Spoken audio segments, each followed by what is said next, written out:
Heroes are those people who have managed to transcend the capabilities of traditional humans. A boy in black clothing calmly approaches a massive mountain of muscles, and judging by his extremely questionable taste in clothing, is certainly a villain. This is part of the hero's routine, fighting against this kind of people. Before being struck by this individual, the hero reacted with his fiery fist, quickly achieving victory and being cheered by the onlookers present. Through his helmet, they almost managed to see the face hidden inside. Another boy watched all of this through the screen of his cell phone. He and his friend were impressed by the feats of that hero, defeating his enemy with a single punch. However, there was something there that left him intrigued, so he began to look even closer. Soon after inspecting the image, he looked at his friend who was slumped over the table, clearly intoxicated. There was a certain similarity between the faces of the two, the heroes and Sion's. But as soon as he heard this, Sion said it made no sense at all. At that very moment, he was struggling against nausea. He couldn't possibly be a hero, and his friends began to find it amusing. Then that same boy received a notification on his cell phone. Getting up from the table, he announced that the effects of dehydration caused by alcohol were working very well,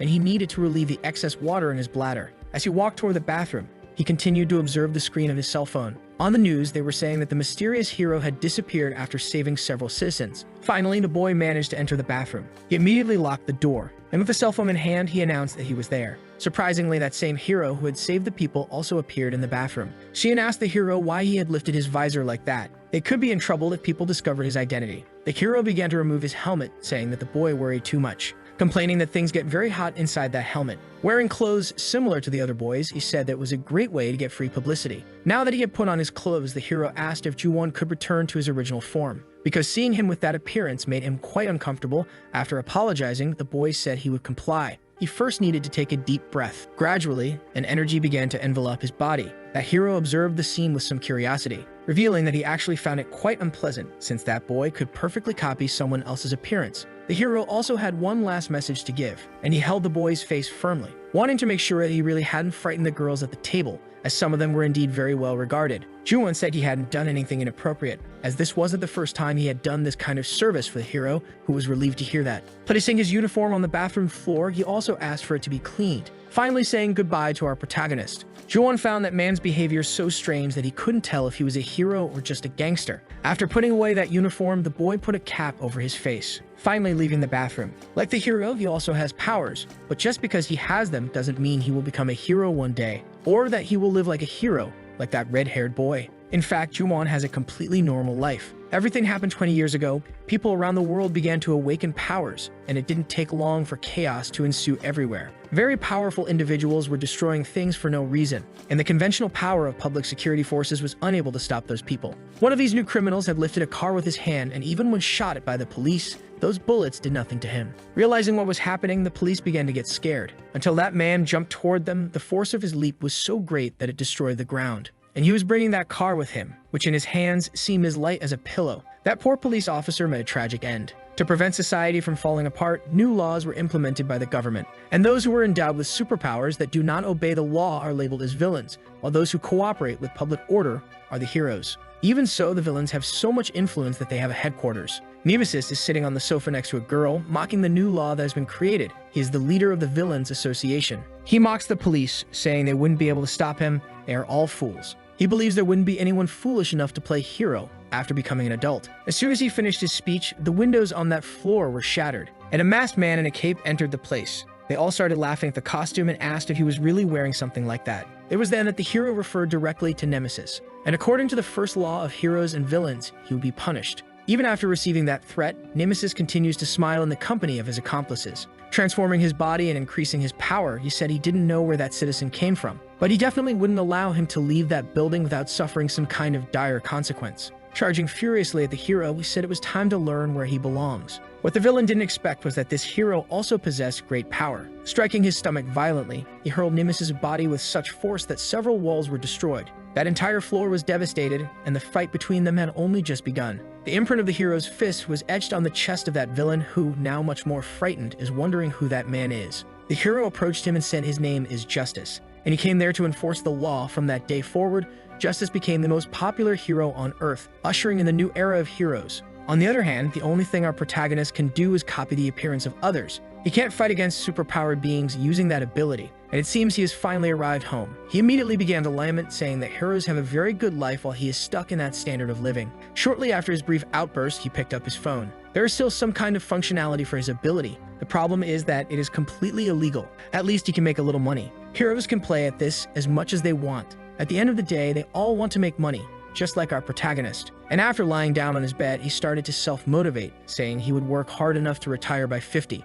His rest was immediately interrupted as someone was knocking on his door constantly, making the young man wonder who it could be. After getting up, he announced that he would answer the door. As soon as he opened it, he was immediately surprised, as the one on the other side was Justice himself. The first thing he did was ask if that was Ju-won Lee, but our protagonist was left speechless. Entering the boy's apartment, Justice said he heard that he has been doing illegal work, acting as the water of superheroes. Ju-won thought Justice had come there to arrest him, realizing that trying to escape would be pointless. But to his surprise, Justice was there to hire the boy's services. Not believing in this possibility, our protagonist asked what the purpose of this was. Justice said he heard that he usually doesn't ask questions, and our boy had to agree with that as he is very intimidating. Opening a briefcase, the hero said he had brought everything he would need for that task. After examining some documents, Ju-won said there was no photo of the hero's face there. It was then that Justice removed his mask. Revealing to him what his true face looks like, he asked if that was enough information. Our protagonist said yes, and asking when the work would begin, the hero said they would do everything tomorrow. Handing him a black card, he told the boy to meet him at that address.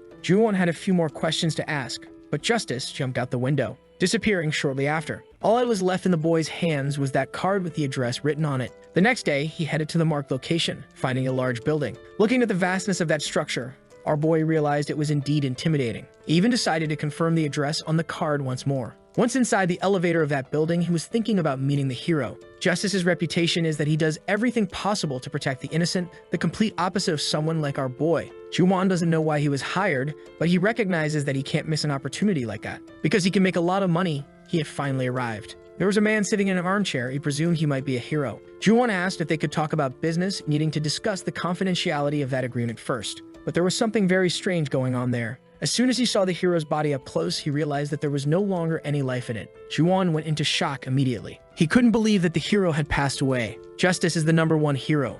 It's impossible that someone could have done that to him. Telling himself to calm down, Ju-won began to think that he might still be alive. So when he went to touch the hero's body, he felt something passing through the tips of his fingers. It was like an electric current, spreading rapidly. Not knowing what it could be, the boy panicked once again, until that mysterious energy caused a repulsion between both bodies. Ju-won was thrown to one side, while Justice's body was sent to the other. The boy tried to get up, and looking at his own hand, he began to wonder what that light was. That's when he realized that something strange was happening with his fingers. They became deformed and started to pulse. Ju-won was now truly desperate, as he didn't know what was happening to his hand. While observing the deceased body, he began to think that the light was part of his ability. Not knowing what could have happened in that apartment, he decided he needed to get out of there quickly, as he was in a crime scene. Going down the stairs, he thought he couldn't get involved in that situation. Fleeing the building, he realized he should report it to the Hero Association as soon as possible. In the middle of his escape, he bumped into a man carrying a cup of coffee, and it seemed that this person recognized him. Ju-won was now apologizing for what had happened. It was at that moment that he made eye contact with the man. This is the hero of the fiery fists scene, who is asking what our protagonist is doing in that place. Ju-won immediately thought he was saved, as that hero in front of him could help him. He never thought in his life he would be so happy to see that jerk's face. Cian asked why our protagonist was holding his own hand that way. Ju-won didn't even need to explain anything to him. As soon as he saw his hand, it had already returned to normal. Changing the subject, Cian asked if he had any idea how expensive that suit was, belittling our protagonist, saying that if he worked his whole life, he wouldn't be able to buy one. But his conversation was soon interrupted by a strange sound. Our protagonist thought someone had discovered the crime scene. Cian said that our boy owed him a dry cleaning. Without them noticing, projectiles were flying through the air. One of them hit the hero's abdomen, tearing away a large portion of his flesh. The injury is certainly severe, but he remains standing, trying to understand what had happened. A villain is entering through the window, saying that from the news he thought that Hero was much stronger. But after what he saw there, he is sure that he must be weaker than he imagined. Our protagonist began to feel very scared. That villain is the Tentacle. From what he saw in Justice's apartment, he shouldn't be the one responsible. The hero who controls flames is now completely enraged and started to create fire with his hands.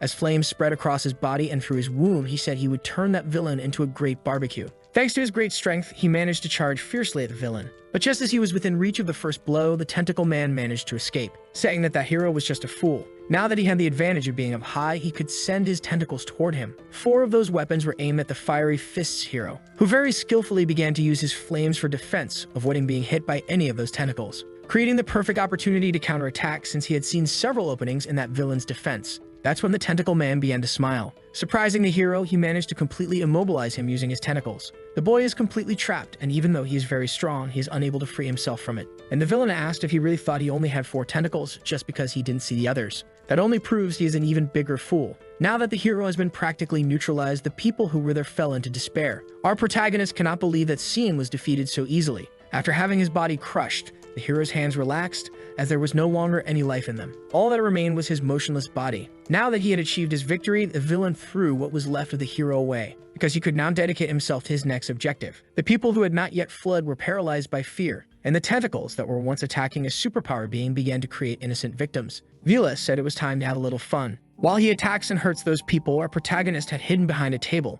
and he is hoping that another hero will appear in that place immediately. On the floor, there was a magazine, and on its cover is the image of Justice. Looking to the side, he heard some people talking that everything will be fine, that place is under the jurisdiction of Justice, and he will soon appear. To the despair of our protagonist, he knows exactly what happened to that hero. This can only mean one thing. Everyone there is going to die waiting for a hero who will never arrive. The problem is that there is nothing our protagonist can do. That is a true villain. He is not up to that competition. Even though he was overwhelmed by fear, he heard something happening. A small child began to cry. The villain also noticed the sounds she made. Ju-won tried to warn the child to run away. She cannot stay still. Her life is in danger. Before she could do anything, the villain began to smile, saying that he would not allow her to escape from his tentacles. It is only a matter of time before the child is sent to Neverland. Ju-won fell into despair, for he began to remember what happened in his life. All he did at that moment was act. His only goal was to preserve that child's life. And while doing that, he began to think that he is a fool. He doesn't even know why he is doing this, believing that there is no way to stop that tentacle with his hands.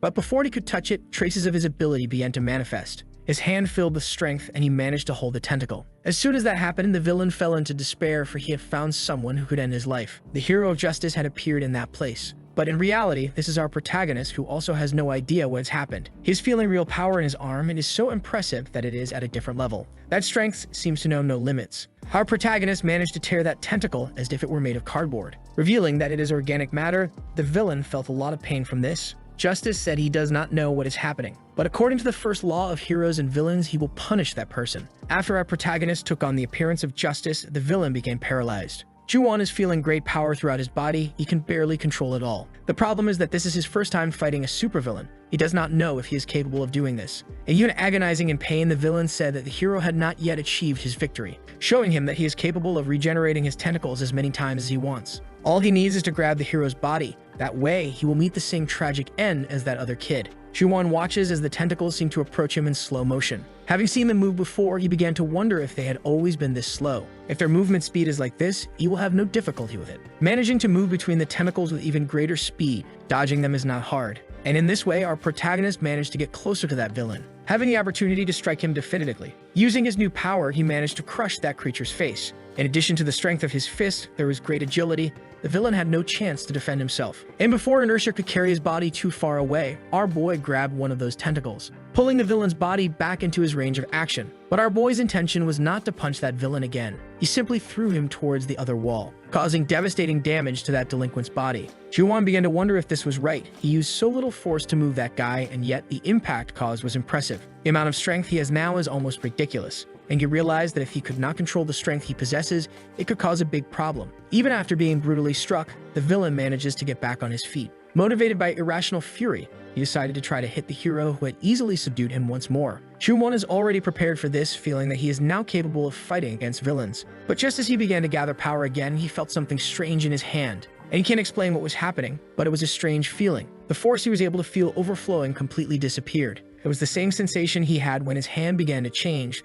Then he realized he couldn't maintain that transformation. This can only mean one thing: his situation had become complicated. If he doesn't do anything, the tentacled villain will soon strike his body. But while that man concentrates his fury on justice, he failed to notice that something else was approaching as well. A bright yellow energy struck the villain's body furiously. This time he was truly out of combat, and our protagonist also didn't know what had happened. A woman began to approach him, saying she managed to arrive at the right time. and judging by Justice's reaction, this woman believes he already knew she would arrive on time, believing that this was only possible because of his super hearing, thinking that our protagonist was just distracting the villain so she could deliver the final blow. Ju-won has no idea who this woman is, but he agreed with what she said while feeling relieved that everything had turned out well. While they were talking, the villain's tentacles began to move once again. Cursing everyone in that place, he started to execute his escape. But this time, the girl would not be so merciful with him. Firing the bright energy that emanated from her eyes, she completely incinerated what was in the abdomen of that criminal. Now that his body had fallen to the ground, she mocked him, saying it was too presumptuous for such a weak being to want to fight against justice.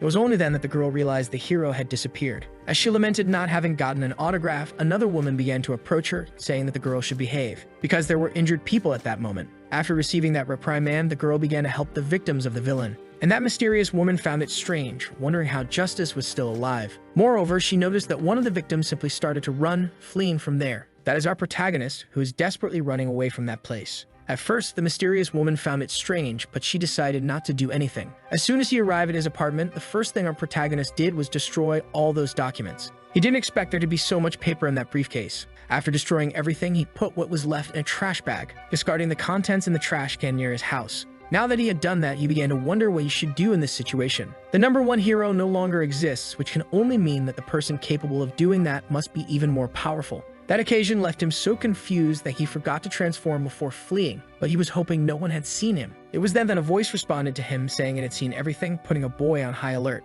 He looked around trying to figure out who had said that. And the voice continued saying that he made a point of destroying all the evidence, a sign that he thought a lot. Asking where the person was, the voice told him to look down, and the boy realized someone was emerging from his shadow. That scared him quite a bit, and Junwoo fell to the ground. It was that mysterious woman who emerged from his shadow, complaining to our protagonist, saying he is excessively noisy. A pair of hands began to emerge from the shadow she had created, and they grabbed the trash bag that our protagonist had discarded. She tore the plastic bag, releasing its contents, letting everything fall to the ground. Our protagonist couldn't believe his eyes. That woman's ability managed to completely reconstruct all the documents he had discarded. It was then that she realized that this aligned with her assumption. That young man had also seen Justice's body. Apologizing for that, she said she couldn't allow him to leave there. Our protagonist noticed that those shadows were approaching his body. Determined not to let them reach him, he began to dodge. Realizing something that was slightly obvious, that woman wanted to end his life. Thinking that he had no other choice, he began to transform once again, prepared to fight for his life. If that person was responsible for ending Justice's life, there is no reason for him to hold back either. While continuing to dodge, he realized he wouldn't be able to grab those shadows as he had done with the tentacles. However, the situation remained very similar. All he needed to do was dodge the attacks and shorten the distance. Before he could do that, he felt his whole body begin to change. It was a familiar sensation for him. His body was unable to maintain that transformation, and our protagonist realized that he wouldn't be able to fight the way he had planned. To make matters worse, the tentacles of that woman had not stopped moving, and they managed to hit his body this time. Now that she had managed to hit him, the mysterious woman was already expecting something like this. The one in front of her was nothing more than a cheap imitation. She'd considered that there might be a bit more to discover since this boy tried to pass himself off as the real hero. Considering all of that a nuisance, she decided to attack even more intensely. Ju-won lost a good part of his transformation, but one of his arms remained very powerful, with enough strength to lift a boulder off the asphalt. As soon as he managed to lift that stone, the woman's attack was already upon him. Fortunately, Junwoo managed to use the little strength he had left to block that attack. Thanks to his effort, he also managed to change the trajectory of that shadow tentacle, once again gaining the opportunity to counterattack. As he approached, the mysterious woman noticed that the boy's speed was good. To neutralize his attack, she focused one of her tentacles on that boulder. As soon as the stone turned to dust, our protagonist's super powerful arm was already prepared to strike her. Our boy managed to reach the woman's face. His strike wasn't precise enough to end the fight, but it did manage to tear the mask she was wearing. Ju-won realized that it was too quick, that he managed to surprise his opponent. If he wanted to have a chance at victory, he needed to keep pressing that woman. But his movement stopped abruptly. His whole body was paralyzed. He couldn't say why this was happening, and the mysterious woman said it was unfortunate. He had tried very hard, but couldn't avoid his own end. For he had entered her domain, and it was evident that our boy was stepping on the shadows she produced. Immediately, his whole body began to be enveloped by shadow tentacles that were able to lift him off the ground. Junmo was completely defenseless. As his body was being squeezed by that power, he realized he could no longer breathe normally. With the boy immobilized, the mysterious woman began to observe him more closely. It seemed she had come to some kind of conclusion, for after she snapped her fingers, our boy's body was released. He was no longer being immobilized. Junmo couldn't understand that and was trying to think of the reasons that would make her free him. She suggested that he should continue doing what he had done earlier, but our protagonist seemed not to understand. Then, holding him by the face, she asked if the boy had a desire to live a normal life, or if he would be interested in living as Justice from then on. For a brief moment, he began to consider that possibility. Even after saying that, she continued holding the boy's face with her hands. The hero Justice was a symbol for all of his fellow professionals. The news of his death could cause panic in society, and she needed someone who could buy time in that situation. Our boy seemed very confused. That woman had just tried to kill him, and now she was offering a suggestion on how he should live his life, but he didn't even know who she was. She said her name was Chrome, like the browser that feeds on RAM, a heroine who used to work for Justice. In the face of our protagonist's disbelief, she said that his name should be in those documents. Junwo immediately began to read what should have been destroyed. It didn't take long for him to find an engraving of her. Indeed, everything she said was true. She also said that she was just trying to scare that boy. It wasn't her intention to end his life. Moreover, she needed to know if he would accept this job. For he would receive 1 billion wons every month. Our protagonist had no way to resist true superpower, money. Asking for details about that mission, he wanted to know what would happen if they were discovered. Chrome told him not to worry about that, as she would provide all the necessary support for him. The proposal was very tempting, and Junmo remained thoughtful. Chrome stated that she wouldn't force him to do anything. But a big problem would arise when the news of his death spread. The villains hiding in the shadows would certainly become uncontrollable since the most powerful hero no longer existed. This could cause a great war between heroes and villains that would claim thousands of innocent lives caught in that crossfire. After that brief argument, Chrome asked our protagonist which option he thought was the most correct. And the truth is that he agrees with her. Justice has always been a reference for everyone, but he doesn't know if he is capable of doing the same as that hero. Not to mention that he also doesn't wish for innocent lives to be lost. In light of his silence, Chrome thought he was asking for something too difficult. Turning his back to Junwo, he said he had set his expectations too high, merely asking our protagonist not to spread the news about what happened with Justice. Before she disappeared, Junwo asked her to wait. He was silent because he was doing some calculations. My friend, the guy is driven by money. He said that 1 billion is too little for the risk he's going to take, not to mention the need for it to be something extremely confidential. So she should offer him at least 2 billion. Now with a smile on her face and presumably agreeing with Junwo's offer, she simply asked the boy not to change his mind soon. A week had passed since that conversation. Junwo is practically buried under so much information. There is a lot he needs to read. On those pages, he has encountered the name Justice so many times that it has already lost its meaning to his mind. Despite everything, he believes he has managed to memorize most of that content. Already outside his apartment, Chrome announced that it was time to continue their journey. They are in the car heading to another place, and our boy continues reading those notes. After reading all those documents, it is natural for him to have some doubts, telling her that he has a question to ask. He understands the part about keeping secrets from the villains, but he doesn't know if he should do that with the heroes as well. Those in high positions should know the truth. Chrome said that in a normal situation they would do that, but this circumstance is atypical. Our boy seems not to have understood her justification, and as the car stopped, the girl confirmed that soon he would understand everything. Junwo is now seeing a huge building. He asked if that is the distribution center. The two were heading inside. Junwo would like to know why they are there. Chrome said he was correct, that really is a distribution center. As she showed her identification to the camera, she also told him what it should look like from the outside. After her identity was confirmed, the doors opened. Inside that building is the hero's headquarters. Its interior is truly impressive. In the main hall, there is a large golden statue representing a hero, and several costumed people are walking around as if it were a big cosplay event or cosplay. Chrome told our boy that this is the atrium. It is easy for them to hide in a place like this, as shipments are always coming in and out of distribution centers. Junwo was impressed with the number of heroes that exist in that place, and each of them has a different ability. After walking around a bit inside, Chrome said they had arrived at their destination. In front of them was a large door. Since he was only a visitor that day, he should wait outside. She recommended that he not make any kind of fuss. As she headed inside, Chrome said that this is where they hold their meetings. Through the crack of the door, Junwo saw a large table and several heroes gathered in that place. He managed to identify the executives of the 4 hero factions that exist. The woman with blue hair did not tolerate being blamed for the recent activities of the villains. Her name is Haste, and she is second in command of the Guardians. A well-dressed man said that the area under her jurisdiction is being heavily attacked. He is Triumph from Ubermensch. And he said that this is not happening in the other jurisdictions, which would be very curious, suggesting that this woman is not doing her job well, while she claims that this man is always taking all the manpower. A guy who looks like a K-pop star said they should invest in what makes the most money. After all, the institution needs that. His name is Nibley, and he is second in command of Ubermensch. There is also a guy yawning with headphones on, ignoring that discussion. He is the leader of Arcadia. Junwo was trying to observe what he can, as he was impressed to see that meeting among the representatives of the heroes. But the truth is that his genuine impression of that is very realistic. Here is a big show of nonsense. The leader of El Condor, Zeus, said that something important is being ignored. Justice is not there with them. While he said that it has been a week since he has been absent, his second in command, named Pandora, seems to be playing with a teddy bear. The Poper said that the rumors about Justice's death might be true. That left Haste genuinely irritated and banging on the table forcefully. She said that man should pay attention to what he is saying. She would not tolerate insults against Justice. Popper seems to have enjoyed the challenge as he revealed his power, flames shooting from his hand,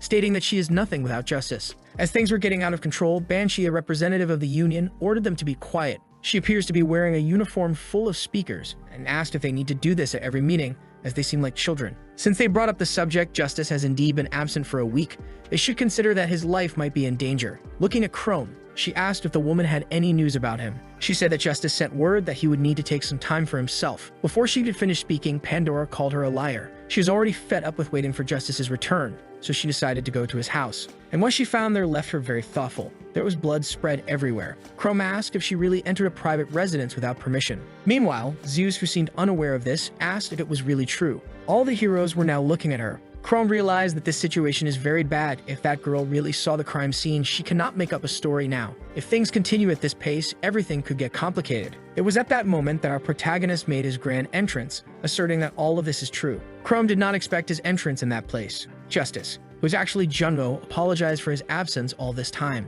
and he said he would explain to all of them what really happened. Our protagonist is thinking that if he hadn't entered that room, they would have been discovered, and now he needs to deceive all these heroes, so that his plan can last a little longer. Junwo can only observe from afar, and he knows that those heroes are discussing something interesting, as a woman seems very agitated. He did not expect heroes to behave this way. It is very different from what the media shows about them. Even so, he thinks everything will be fine when he heard an insult. Someone was being called a liar. Then our protagonist returned to observe what was happening. It was when he saw Pandora say that there was blood everywhere. Zeus soon after asked Chrome if that was really true. She was cornered in that situation. There was no way to tell him the truth. Junmo was watching all of that happen, imagining that the situation would not get better than it already was, as the heroes were starting to argue quite a bit. At this rate, no one will believe what Chrome has to say, so he decided to use his power. When she was about to be questioned again, Junmo stepped in to validate what she had already said, causing all the heroes to see Justice himself. The one who was distracted with his headphones noticed that Justice seemed completely healthy. Chrome, on the other hand, was very surprised by that sudden appearance. She does not know what the foolish protagonist is doing. He may have stopped the heroes' questioning for now, but it only takes one mistake from him and all their planning will be over. Jumbo realized that the hall is even bigger on the inside. He was not seeing all the heroes when he was outside, so he started to get very nervous. However, he already had extensive experience in deceiving people, pretending to be someone he never was. Jumbo spent several hours analyzing those documents, studying Justice's behavior, even the way he used to walk and his specific tone of voice. Near the heroes, he apologized for being absent, and he deliberately placed his hands on the table to replicate the posture that Justice used to have. Jungmo is sure he managed to perfectly replicate the characteristics of that hero. The culprit began to question our protagonist, asking how he is so confident arriving so late. He suggested that he should start giving explanations, starting with his house because it was a mess and where he had been all this time. Jummo is summarizing that they are probably already suspicious of that crime scene, so he will follow that narrative. He told everyone to listen that someone had tried to take his life. The other heroes began to murmur, struggling to believe that someone had tried to end him. Haste was immediately shocked by that information, as she's a big fan of Justice. She immediately asked why he had not mentioned this before, especially to her. Justice said he did not want to be rushed. Considering all the circumstances, he and Chrome needed to conduct the investigations privately. He also can't give many details about this right now, but as soon as he has more solid leads, he will share this information with everyone. Junmo thought that this speech was very good. Now he needs to tackle the next topic, and he turned his attention directly to Pandora. In an intimidating manner, he asked who had given her permission to enter his house. The girl began to cling to her teddy bear, responding that she was just worried. Justice sighed in disappointment, saying that now that things are public, continuing the investigation will be even more difficult, and the responsible party will manage to hide the evidence. Realizing that she had interrupted something very serious, Pandora apologized. Justice said that her hasty conclusions were disappointing. Jumbo didn't want to have to reprimand a child, but he did so that she wouldn't question him further. It was then that that suited hero said he didn't believe it, not understanding why anyone would try to end Justice's life. Moreover, everything happened in the middle of the city and no one was able to notice what happened. He suggested that they should verify these claims, believing that Justice could have planned all of that.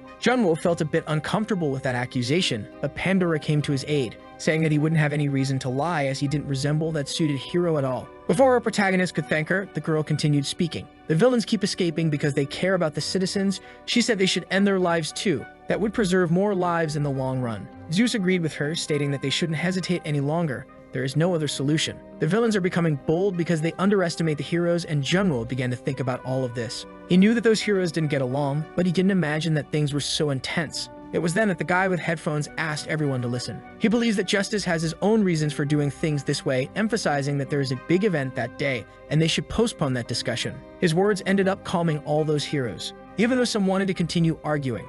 Junmo realized that this task would not be easy at all. Already inside the car and in his original form, he was quite exhausted. That brief interaction had been too intense. Then the girl threw a can of soda at him, recognizing that our protagonist had done an excellent job. Even though she wasn't a big fan of that sudden improvisation, Junmo replied that it was better this way than for them to discover the truth all at once. In fact, he took the opportunity to ask her why everyone was so reactive with Justice. Crone revealed that the heroes are divided due to personal interests, and it's been like this for a while. The Guardians prioritize the safety of citizens above all else. Alcondor would like to end the right to live for all villains. That is their priority. The Umbermensch are just some arrogant supremacists who believe their powers put them above everyone else. Lastly, there is the Union, which works only for its own interests. Junmo realized that in the end they resemble political parties a lot, but he had another question to ask. He wanted to know more about the type of personality Haste possesses. Crone said that she is second in command among the Guardians and very young and talented hero. No one surpasses her in terms of loyalty regarding the hero Justice. Crone wants to know why he asked about this. Junwo said he noticed something when she mentioned the assassination attempt. At first, she seemed very surprised, but her eyes conveyed another message. It was as if she were hiding something. Junwo is very sensitive to this type of microfacial expression due to his abilities. Crone began to reflect on the matter, wondering if that woman could be involved in something, but our protagonist made it clear that he was just making a comment. Suddenly, everything in the car started to shake as if they had gone off the road. Crone informed our protagonist that they had arrived at their destination, and he, very surprised, began to ask where the hell they were. Already outside the car, Crone asked if he knew how the villains had become weaker since Justice appeared, even though the heroes continued to pressure the villains. Some want to end that situation once and for all. As they contemplated a completely devastated city, she said that operation is called Extermination of the Villains. All factions are participating in it. Still with many questions to ask, Crone stepped forward and said that the boy was right. It's time for the hero Justice to appear on that operation stage. Junmo immediately became worried. Crone told him that the hero Justice weakens the villains with his presence. There are a few enemy strongholds left, and they will attack one of them now. Each of the factions will attack from one front, and our protagonist needs to be the first to land in the square, which is located in the center of that fortress. Extending a small device to him, he said that our boy needs to contact her as soon as he arrives there, but he continues to hesitate. He doesn't know how he should face those villains, not to mention that he isn't confident about being the first to get there. He thought she would help him avoid being caught. That's when Chrome invoked the power of capitalism, asking if our boy didn't want to receive those 2 billion. And as he had already told him, Justice is the #1 hero in the whole world. Junwo needs to learn to transform in this type of circumstance, otherwise they will eventually be discovered. Stating that 2 billion is not a small amount of money, he needs to earn that sum. As our boy begins to transform, he grabbed the communicator that was in her hands. As soon as he put it in his ear, he said he should receive a hazardous duty pay. Running towards his destination, he said the girl should be prepared, because he is going to collect every cent of the payment he is still going to receive. Looking over that city, it seems that everything is devastated. Several heroes are fighting criminals. It looks like a never-ending battle. The girl who can shoot lightning from her eyes just finished off another one of them. As soon as he arrived there, Junwo realized it seemed to be a one-sided battle. The heroes are winning, and Crone said this is due to numerical superiority. He realized that at this rate, there will be nothing left to do. That was when a heroine approached him. It was that girl from the first chapters. She is happy they have met again. She already knows that someone tried to end her life and is upset with whoever was capable of trying that. Junwo began to think that she really is a big fan. While a heroine shares words of motivation, our boy gives her a little attention. But his senses soon alert him to something. There was something approaching from behind him. The girl also saw it, but it was too quick for her to react. Our protagonist was already with his hand cocked, ready to finish off another one. He is so fast and brutal that that blow seemed too casual. His enemy was already on the ground as he was caught off guard while trying to surprise the stronger one. Junwo didn't use much power in that blow, thinking he could shorten his transformation time, but that is enough for weak enemies. The heroine who saw everything from the sidelines was left speechless. That was when our boy asked what her name was. The heroine said her name is Maxray. Junwo started running, saying he was in a hurry, mentioning that they could talk again soon. Towards his goal, he noticed that his path was blocked. Some criminals are prepared to attack him, but the weapons they were using were destroyed upon colliding with the solid body of that hero. Junwo didn't even bother to continue the fight, passing by them like a locomotive without brakes, finding ahead an enemy capable of spitting fireballs from his mouth. Our hero immediately stopped running and lifted one of his feet. Stamping the ground hard, he raised a large slab of asphalt which was able to function as a shield. Now he leaned one of his hands against that newly built wall. Striking it with all the force he had unleashed, the debris flew towards his enemy. The villain was defeated. In addition to being hit by the stones, he was buried by them. Junwo began to remember some things that happened in his past. His sister was a victim of a villain. At that time, he didn't have the strength to help her. He had to watch it completely helpless. He never imagined he would be able to absorb powers from dead people. If he had known about this ability before, everything could have been very different. Maybe his sister and his parents would still be alive, and they could live as a normal family. Seeing that he had been standing still for a few seconds, Chrome asked if everything was okay, and he replied that it was. He warned our protagonist that he would fall behind if he continued to drift like this. Junwo began to prepare to advance once again. As he shot even faster towards his destination, he decided he would use this power to save innocent people. Some villains are hiding further ahead, ready to surprise any hero passing by. They just didn't expect a large locomotive to pass between them. After the figure passed, one of them said he needed to chase after the hero of justice, while the woman said it was alright, since he was heading towards that other guy. Junwo continues to carve his path through the devastated city, and he realized that he was already arriving at the parking lot. Perhaps he would be the first to get to that place. But he was soon surprised by the arrival of a sharp object. Junwo had to stop his movements or he could have been hit by that spear. He began to observe an instrument that was embedded in the asphalt, and a man in a helmet started walking toward him, saying that even the hero of justice had appeared, which is a great honor. Chrome seems to be nervous. She asked if that is Kazar, and our protagonist does not know who that villain is. The woman said that this man is infamous even among villains, since he hunts heroes just for fun, having ended the lives of dozens of them. She said he might be stronger than our protagonist can handle. He should avoid entering into a direct confrontation. After receiving that advice, Junwo decided that he would just pass by his enemy. But Kazar is different from the others. That speed is not so fast for him. Acting as quickly as our protagonist, he stepped on the ground, creating some beams of yellow light.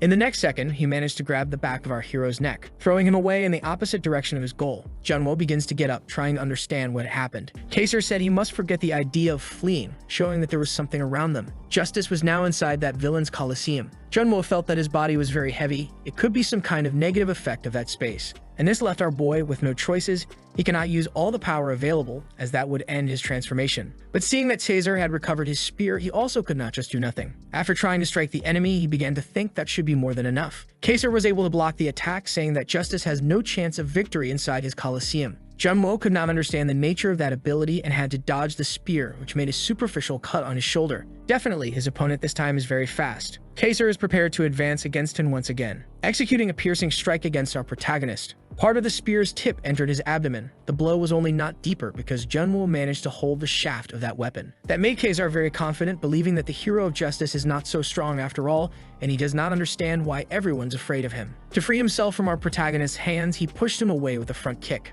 saying that if justice were really to face him, he should use all the power he possesses. Junwo is sure that if he does that, the battle will be over in the blink of an eye, but controlling all that power will end up harming his transformation. He cannot take the risk of being left powerless in that place. Kazar began to feel underestimated. He decided to give some incentives to that hero. Making his spear shine brighter and brighter, surrounded by energy, he concluded that the death of justice would put an end to that offensive from the heroes. His most powerful attack was underway, designed to settle that battle. Apparently, the strike was accurate and precise. But Justice managed to hold the spear once again, without being injured this time, and he agreed with Kazar on one aspect. Before revealing his words, Junwo pushed his power to the maximum. It was at that moment that Kazar realized he should have left home with a spare pair of underwear. Superpower is like water in a glass.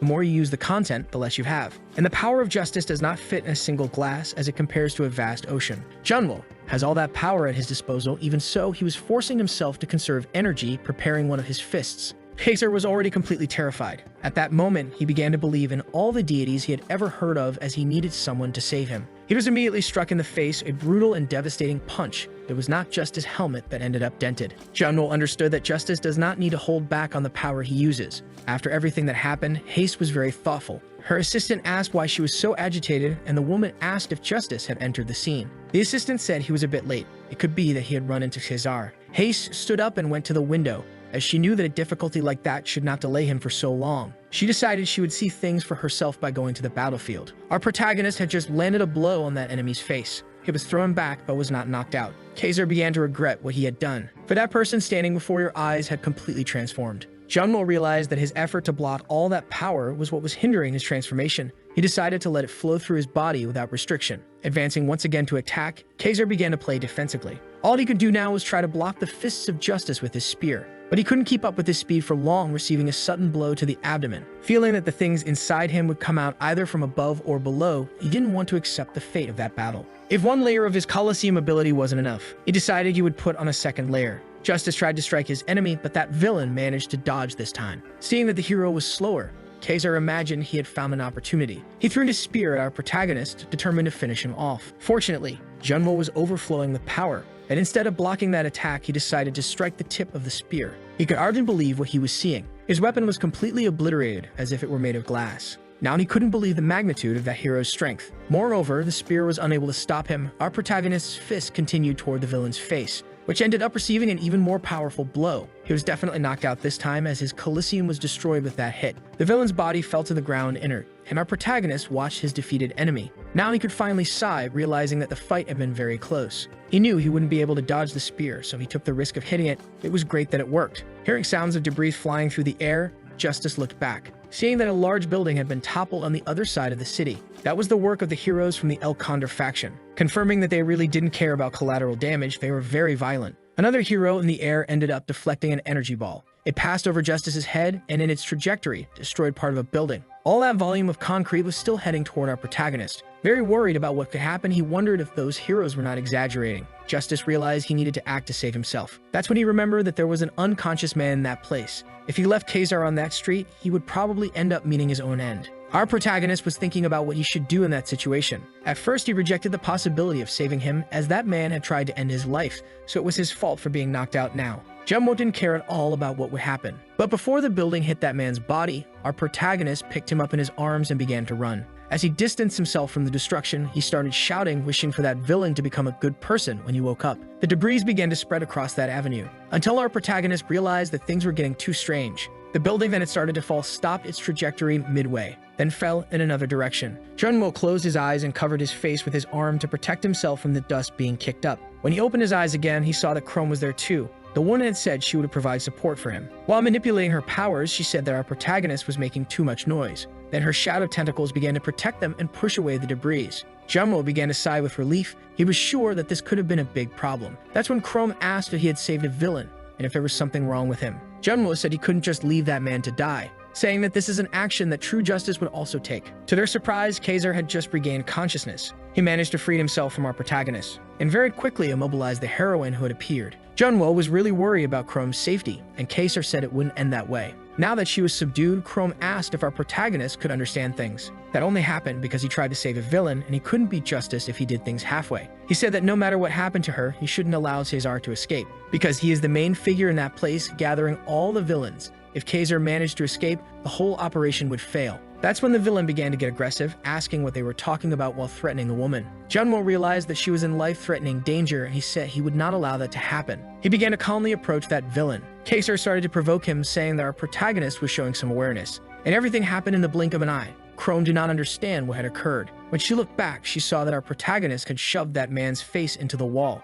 While doing this, Junwo remembered what had happened to his younger sister. In the end, a villain remains a villain. Looking at Chrome, he confidently stated that he would take responsibility for all his actions. The woman did not seem convinced, but she acknowledged that at least he does what he says. Besides, they were already running late, and he needed to contact the others.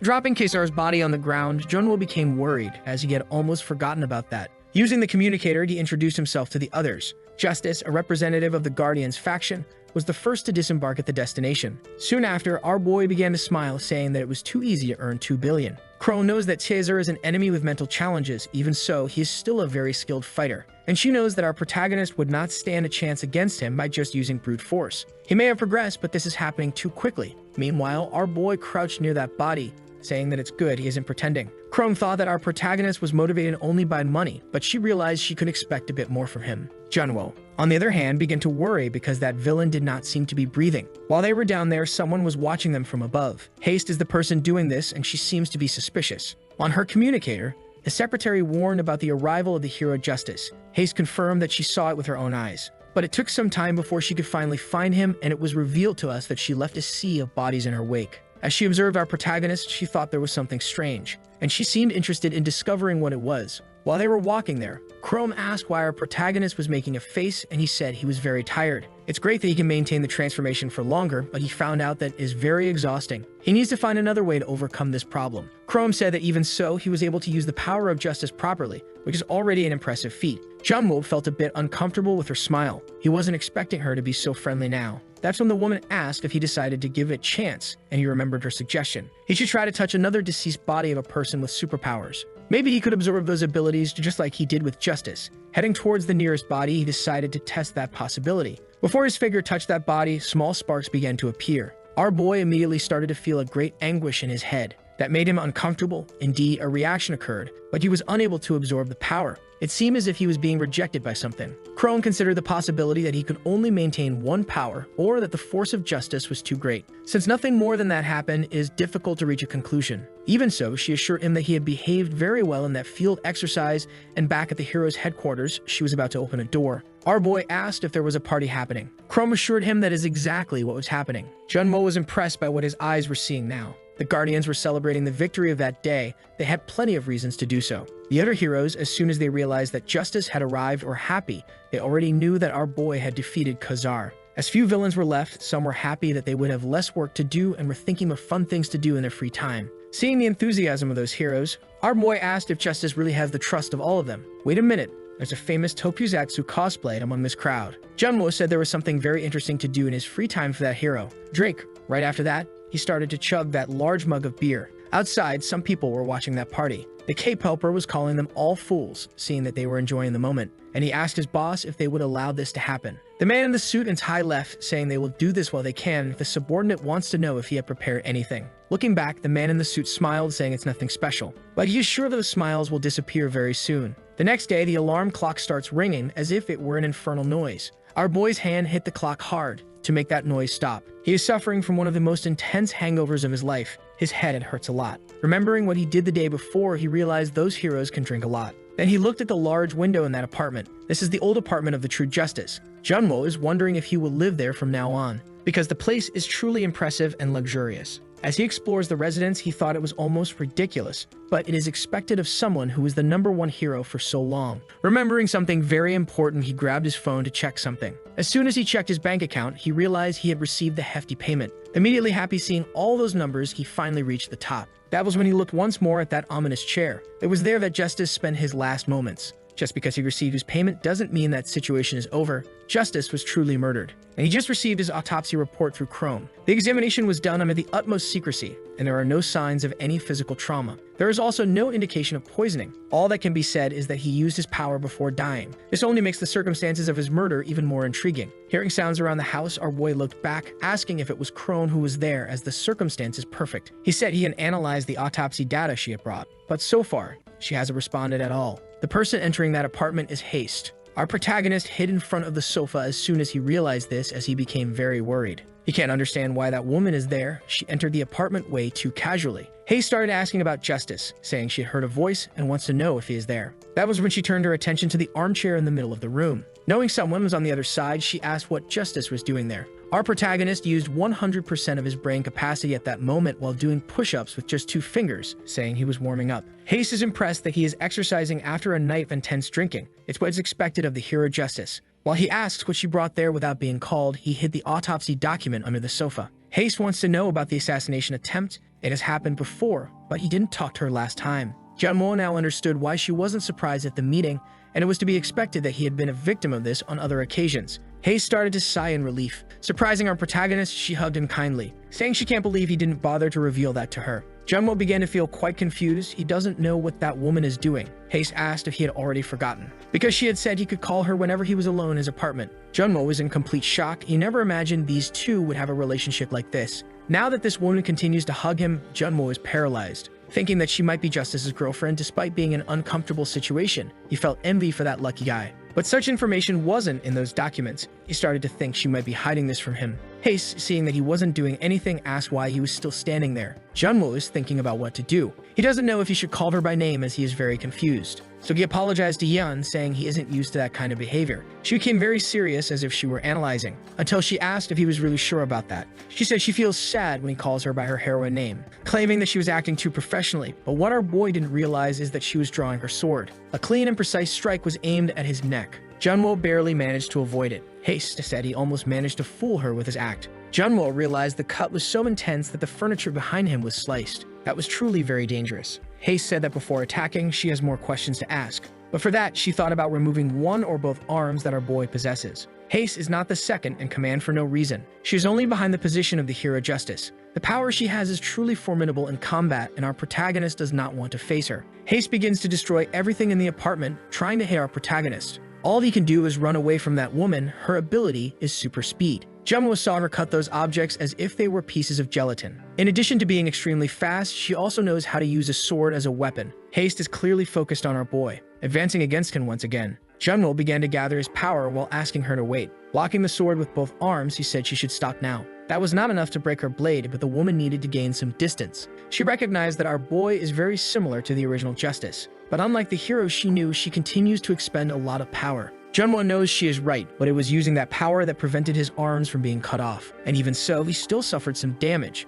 Not to mention that he cannot maintain this transformation for long. Junwo needs to act if he wants to survive. He decided that he needs to take the offensive while there is still time. He tried to hit that woman with his fists, but her speed is too great. Now she understands how Kizer was defeated, as he possesses ridiculously terrifying strength. But that will not be enough, since he is unable to hit his target, no matter how hard he tries. Haste passed by our protagonist once again, delivering a cut against him. Junwo felt the pain spreading through his abdomen. Haste said he should avoid blocking those attacks using only strength, as she could continue cutting his body for as long as she wanted. He would feel less pain if he remained still. Junwo asked if she would do the same if she were in his position. Then the woman charged at him furiously. The sword this time struck its target piercingly. Her blade entered the space between the black and our boy's shoulder. Surprised by what happened, Haste heard our protagonist acknowledge that he would not hit her with normal attacks. But now he managed to put his hands on her, and while the sword is piercing his body, he asked what she would do about it. The blow hit squarely on the heroine's face, but apparently that was not very effective. Junwo began to wonder what he might have done wrong. He did not feel that he had truly hit her. Haste now became more irritated. That person is pretending to be the real Justice and is now trying to interface. Junwo realized that the situation is becoming increasingly complicated. He needs to resolve this as quickly as possible. But before he could hit her, the woman disappeared with her sword. Still searching for her, he began to feel the pain from his newly acquired wound. Haste appeared behind him, stating that she would no longer hold back. Cutting just his arms off would not be enough. She vanished into the air, now using her wind blade ability. Junwo tries to find her, with no success, until his body began to be hit by several cuts. They were coming from all directions. Junwo was being harshly oppressed by her. He realized that things could get very complicated when he felt a much stronger blow coming from beneath his arm. Her sword truly began to cut into his flesh. That was when black tentacles appeared from the shadows. That ability belongs to Chrome, and it prevented our protagonist from becoming a one-armed man. Haste immediately realized what was happening, while our protagonist remains very confused. Chrome finally made her entrance, saying that Haste continues to be obsessed as always with the hero Justice. Haste asked if she was involved in this too, and it's good that she starts explaining soon, because those shadows would not be enough to stop her.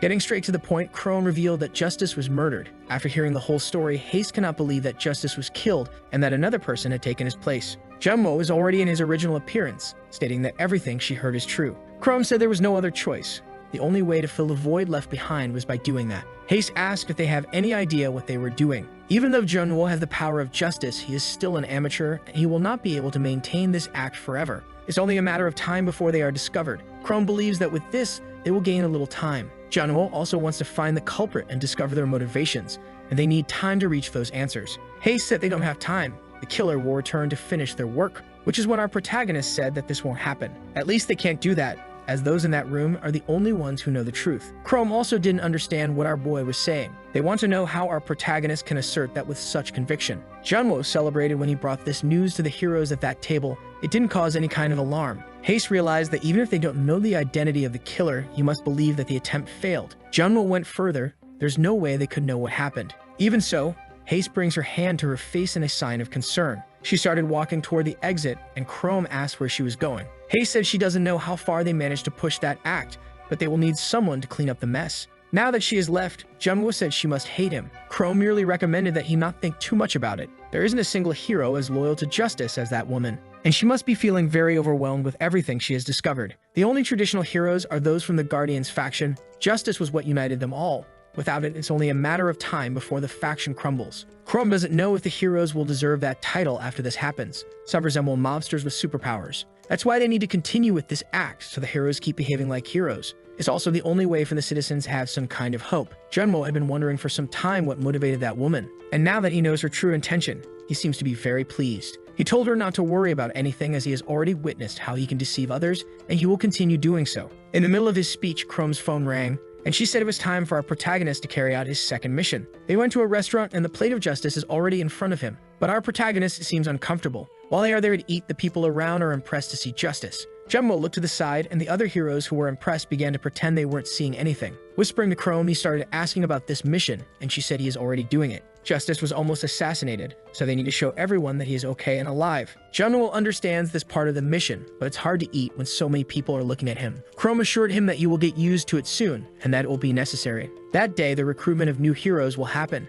Jumbo didn't even know this was going to take place. Then Chrome pointed to the side. Our boy saw some people walking through the building. Those are new heroes, and this is the biggest event hosted at the atrium. It's where the new heroes decide which faction they will join, almost like university students joining the clubs that exist. The difference is that this is much more important than a college. Junmo agrees with her. That event is extremely important. He just doesn't know what he should do now. He asked if he needs to fight another villain. Chrome got up from the table and asked him to follow her. As soon as they arrive at their next destination, she will tell him everything. The two had gone to what seemed to be a large stadium. Chrome nudged our boy, saying he should have a less impressed facial expression. Justice wouldn't do that in his place. A bit more restrained, he revealed that he didn't expect something so magnificent, and there are more heroes in that place than the last time he came to that building. That's when he asked again what he should do. Chrome was categorical in her response. Absolutely nothing. And she asked if our boy understood. Junmo remains confused while she says that the strongest hero doesn't need to show himself on that occasion. He just needed to sit and do nothing. Junmo found that task quite boring, so he started looking around,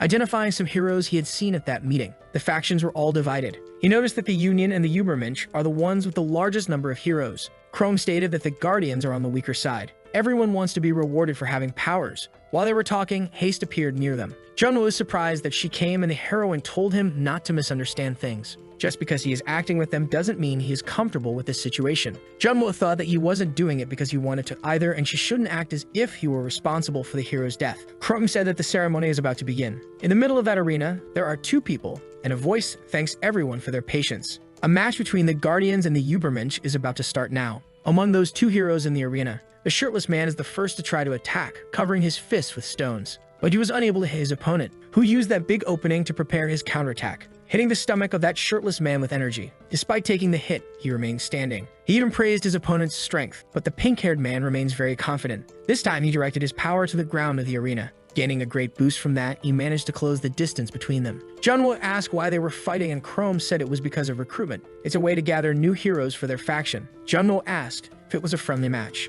and the woman said that those fights are not that friendly. That's when he noticed that the shirtless man's hand was already injured. The other hero began to crush his fingers. Junwo became very worried about what he was seeing. He almost acted at that moment, but was stopped by Chrome. Looking at our protagonist, she asked if he understood that he shouldn't do anything. Junwo couldn't believe they would allow that to happen, as it had ceased to be a match. Chrome said that it is also a power battle between the factions, and so far, no rules have been broken, so they are not allowed to intervene, even if he is the justice. Our protagonist still does not like what he is seeing. The pink-haired man suggested that his opponent surrender before his hand was completely destroyed. He continued doing that on purpose just so his opponent would feel pain, ensuring that he would completely crush it. That's when someone stopped him from continuing. Chrome brought her hand to her face in disappointment, while Haste asked what he was doing. Junwo remembered his younger sister, who was excited about his future as a hero. She wanted to know if he would hang out with those cool guys. He asked if she was talking about the atrium. If that's the case, probably. A bit upset, the girl said she wanted to go with him too. It's not fair that he has fun alone. Junwo told her that he wouldn't go alone, because he would take his sister with him when he goes there too, which made the girl very excited. And the 2-minute promise. She believes that there are several heroes who punish bad people in that place, and she feels very safe around them. Justice said that they exist to give hope to people. Tormenting a fellow professional that way is not right, and asked if that hero doesn't feel ashamed of himself. His words caused a stir among the people, who began to debate about it. That's when the pink-haired hero asked what he was doing. No one had allowed him to interfere, and asked if our protagonist had come there to protect his faction mate, saying that they didn't need to do that, but that man's hand was quite injured. Justice repeated that he had ordered him to stop, and the pink-haired man asked what he would do if he didn't stop. Extending his hand to our protagonist, he began to gather his power once again, firing his attack at him. That man has the power to push and pull things however he wants. Justice was foolish for grabbing his maneuver when he was fully charged, believing he would send him flying through the air. But our protagonist was out of patience. Using a bit of his physical strength, he began to crush that fragile arm. The pink-haired man started to become quite distressed, and Justice asked what was wrong with him, warning that to surrender he only needed to raise his right hand. But apparently he is unable to do that now. Our protagonist did to that hero what he was doing in that battle. While his arm was being slowly crushed, the colorful-haired hero was screaming like a newborn. That's when the leader of his faction decided to show up, stopping Justice from continuing with that. He said that our protagonist's behavior was very unpleasant. He began to gather his power in the palms of his hands, asking if Justice really wanted to fight, firing that energy at him. Our protagonist, due to the impact, took a few steps back, and the leader of that faction said that Justice should face someone of the same caliber. All the heroes present began to get excited about the fight. Triumph and Justice were about to exchange blows. Haste was very worried. She didn't want to see Justice's image tarnished in that way. Crone was already expecting Haste to lose control. Juin still couldn't master all that power. All he knew how to do was unleash all his strength like a fool. And Triumph was the worst kind of opponent he could have at that very moment. Our protagonist tries to tell him that it's unnecessary for them to fight, but the half-baked supremacist was already excited. He couldn't ignore what had happened. Giving up was not an option. Juwon didn't want that to happen, but with no other option left, he began to unleash all his power, charging directly at his fellow professional. He managed to land a punch, which was blocked by Triumph, as if he were holding a baseball, commenting that despite Justice's words, by his actions, it seems he wants to take this seriously. While manifesting his power as well, he said he didn't understand his reasons. Juwon began to feel that power was leaving his body. Triumph made it clear that it was his turn to take the offensive, hitting our protagonist in the stomach. Juwon was able to block that impact, but as a result, he noticed that his arm felt a bit numb. Taking the offensive again, our protagonist threw several punches at his opponent, and they were as effective as the act of drying ice. Triumph retaliated again, hitting our protagonist with his ability. As Juwon got back up, he realized that his suspicions had been confirmed. His own power was being used against him. Triumph asked our protagonist if something was wrong. That posture didn't seem like him. In fact, it was much more pathetic than usual. Now our protagonist could only defend against those blows. The heroes in that arena noticed that he was being pressured, which made them wonder if something was really happening. Chrome had already expected something obvious like him being pressured to happen. All of this was due to Triumph's ability.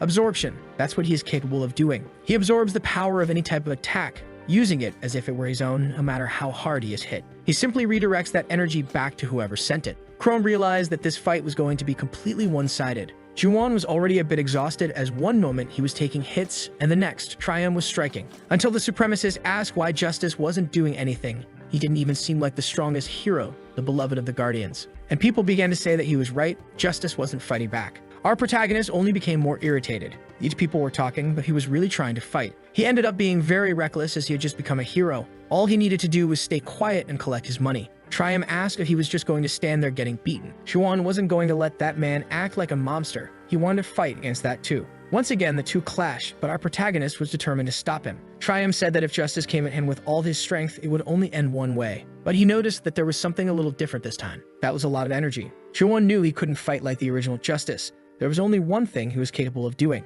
So he unleashed more and more energy into Triumph's hands. That enormous amount was causing great difficulty for him. Triumph wasn't able to absorb it all. And gradually, his body began to overload, trying to absorb that energy while our protagonist generated more and more. The impact of the two was causing gusts of wind that spread throughout the arena. Crone was already impressed with the direction that battle was taking. Even with so much power being produced, Triumph was still able to hold it. The two needed to stop that fight soon, or this whole place would be completely destroyed. It was then that Justice and Triumph felt something begin to happen. All the gravity in that place had increased significantly. Juwon realized that his body was much heavier than usual. Another hero had entered the scene, asking what they were doing there. Because the way the fight was going, everything would be destroyed by the two of them. Juwon knew that this skinny kid was the leader of the Union faction. After he appeared, he was unable to move his body at all. The kid told him to stop with that pathetic scene. As soon as he released the two from their abilities, they began to regain their composure. Triumph turned his back on our protagonist, visibly shaken by what happened. Juwon was also leaving the arena, thinking that he shouldn't have intervened in that. The hero who had hurt his hand apologized, as he believes everything that happened was his fault. Even so, he was grateful to have been helped. Justice told him it was nothing. Before he could explain himself, he realized something was happening.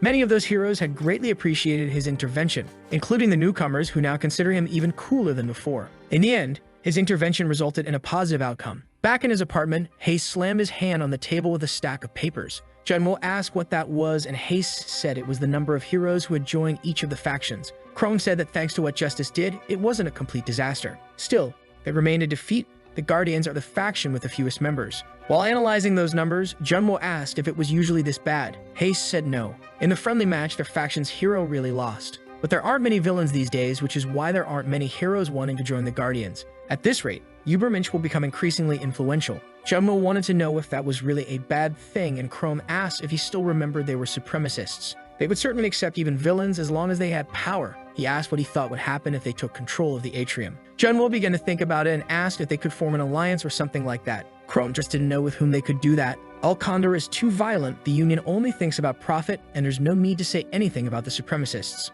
Haste thinks the only possibility is an alliance with the Union, but they would never work for free. Chrome said they need someone infiltrated there. Jumbo believes this is a very easy problem to solve. Haste doesn't know what he's talking about. Our protagonist said that being two people at the same time will be laborious. That's when Chrome realized what he was trying to do. Showing his phone to both of them, he revealed the price for an infiltrator. Exactly 2 billion, the same amount they are paying for him to be Justice. On top of a building, some heroes are enjoying life quite a bit. There's you and a DJ playing there, and very well-drawn women sunbathing. Junmo was in the building next door with Chrome, asking what they are doing there. And she said they are there for Wilhelm. He is number 3 in the Union faction. Unlike the other factions, the position of heroes in the Union is determined by each one's popularity, and that man doesn't work as a hero. But he has many connections as he hosts big parties daily. The Union members will have a vote that night. Wilhelm will also participate in this event. Junmo asked if she wanted him to manipulate the outcome. Looking firmly at our protagonist, she asked if he was sure about that and if he had a plan. Junmo revealed that he wasn't very proud of it, and he began to observe a woman who stood out among the crowd, assuring Chrome that he has his own methods. The party continued even under the moonlight, until a man pointed up. Finally, Wilhelm had arrived at that place. After grabbing the microphone from the DJ's table, he greeted everyone present. He asked if the party was good, saying there is no law preventing heroes from having a good time whenever they want. After all, everything he does in life is party, and his guests began to laugh at that lame joke. As he said they would keep going at that pace until sunrise. With everyone shouting his name, Wilhelm said goodbye. The man who was with him asked if the guy hadn't drunk too much, but Wilhelm assured him he was just getting started with the drinks. That's when he looked once more at the man accompanying him, wondering who dressed like that to go to a party, and the guy said he was there as his bodyguard. Wilhelm thought that was a waste. He didn't want to be next to someone so boring, not realizing that a very well-drawn woman was approaching. He was hoping to find a beautiful girl when he bumped into that woman. His first reaction was to be upset because that outfit was very expensive. The woman apologized for what happened, saying she had probably drunk quite a bit. She said she would clean up that mess for him, but the noble player noticed she was very well-drawn, telling her that this kind of thing happens. But the woman began to touch his skin, suggesting they go to a quieter place so she could clean him very slowly and carefully. Wilhelm realized that his team was being called to play, so he took that woman to another location, telling his bodyguard to take care of things in his absence. But that man was too focused on his work. Wilhelm typed a password to open the door, showing that woman what his suite looked like. He was eager to start the cleaning soon and ended up not noticing that the woman's arm had transformed. Using part of the Justice power, our protagonist put that man to sleep. The first part of his infiltration plan was completed. He was sure that the jerk would be completely taken in by the beauty of that woman. Once inside the room, he began searching for the guy's tablet. He finally managed to find the object. To access it, biometric data is required. Junwo realized that the man values security despite his carefree appearance. Since he is capable of taking on his form, getting through this will be very easy. The faction meeting was already underway, and their leader said that Wilhelm had shown up very early. In fact, he was impressed that he had appeared. Our protagonist said he was in the middle of a big party. Anyway, he asked if Wilhelm knew what the vote was about. They needed to know if they would collaborate with the Guardians in the next Heroes meeting. This would be decided through voting. However, the votes are proportional to each of their popularity. Our protagonist did not expect something like this.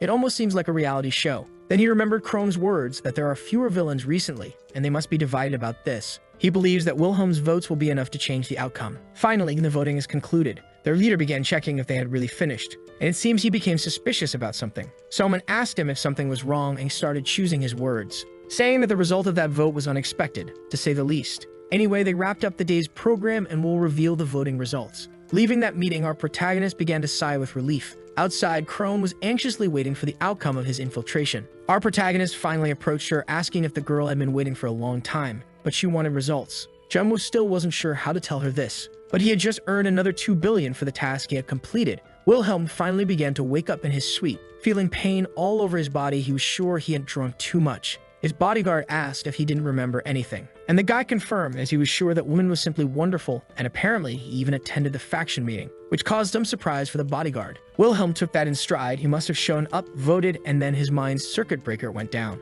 He just wanted to remember that woman who was with him. Since he was suspicious, the bodyguard asked his boss for the guest list from the previous day's party. Inside the apartment, Junwo was looking for some things. He went to the wardrobe, thinking it might be there. Looking at those clothes, he asked if he should take those too. Since he would be working for Justice, he needed to take all his necessary belongings to the Justice apartment. Even though Haste agreed, he didn't like that idea at all. Junwo had many old clothes and thought he could start buying new things since he now had money for that, until he found a hidden portrait under those clothes. After he took it in his hands, he began to think. It was a photo of his family, and he didn't know where he could keep it. Seeing his sister would certainly be very anxious to see that he is Justice. He decided he would take the picture frame, but it broke in his hands. The photo fell to the floor and slid under his bed. Staying where it was, he realized he wouldn't be able to reach it easily. He would need to lift the bed, which was already very heavy. As soon as he tried to do that, something simply amazing happened. He threw the bed up. Junwo had no idea why that had happened. As soon as he met with Chrome, he told her what had happened. She seemed interested in that. And our boy decided he would demonstrate for her, grabbing a pen that was on the table. Breaking that object was easier than tearing a sheet of paper. The woman noticed that the boy was using the justice power in some way. It could be that the ability he possesses is still awakening.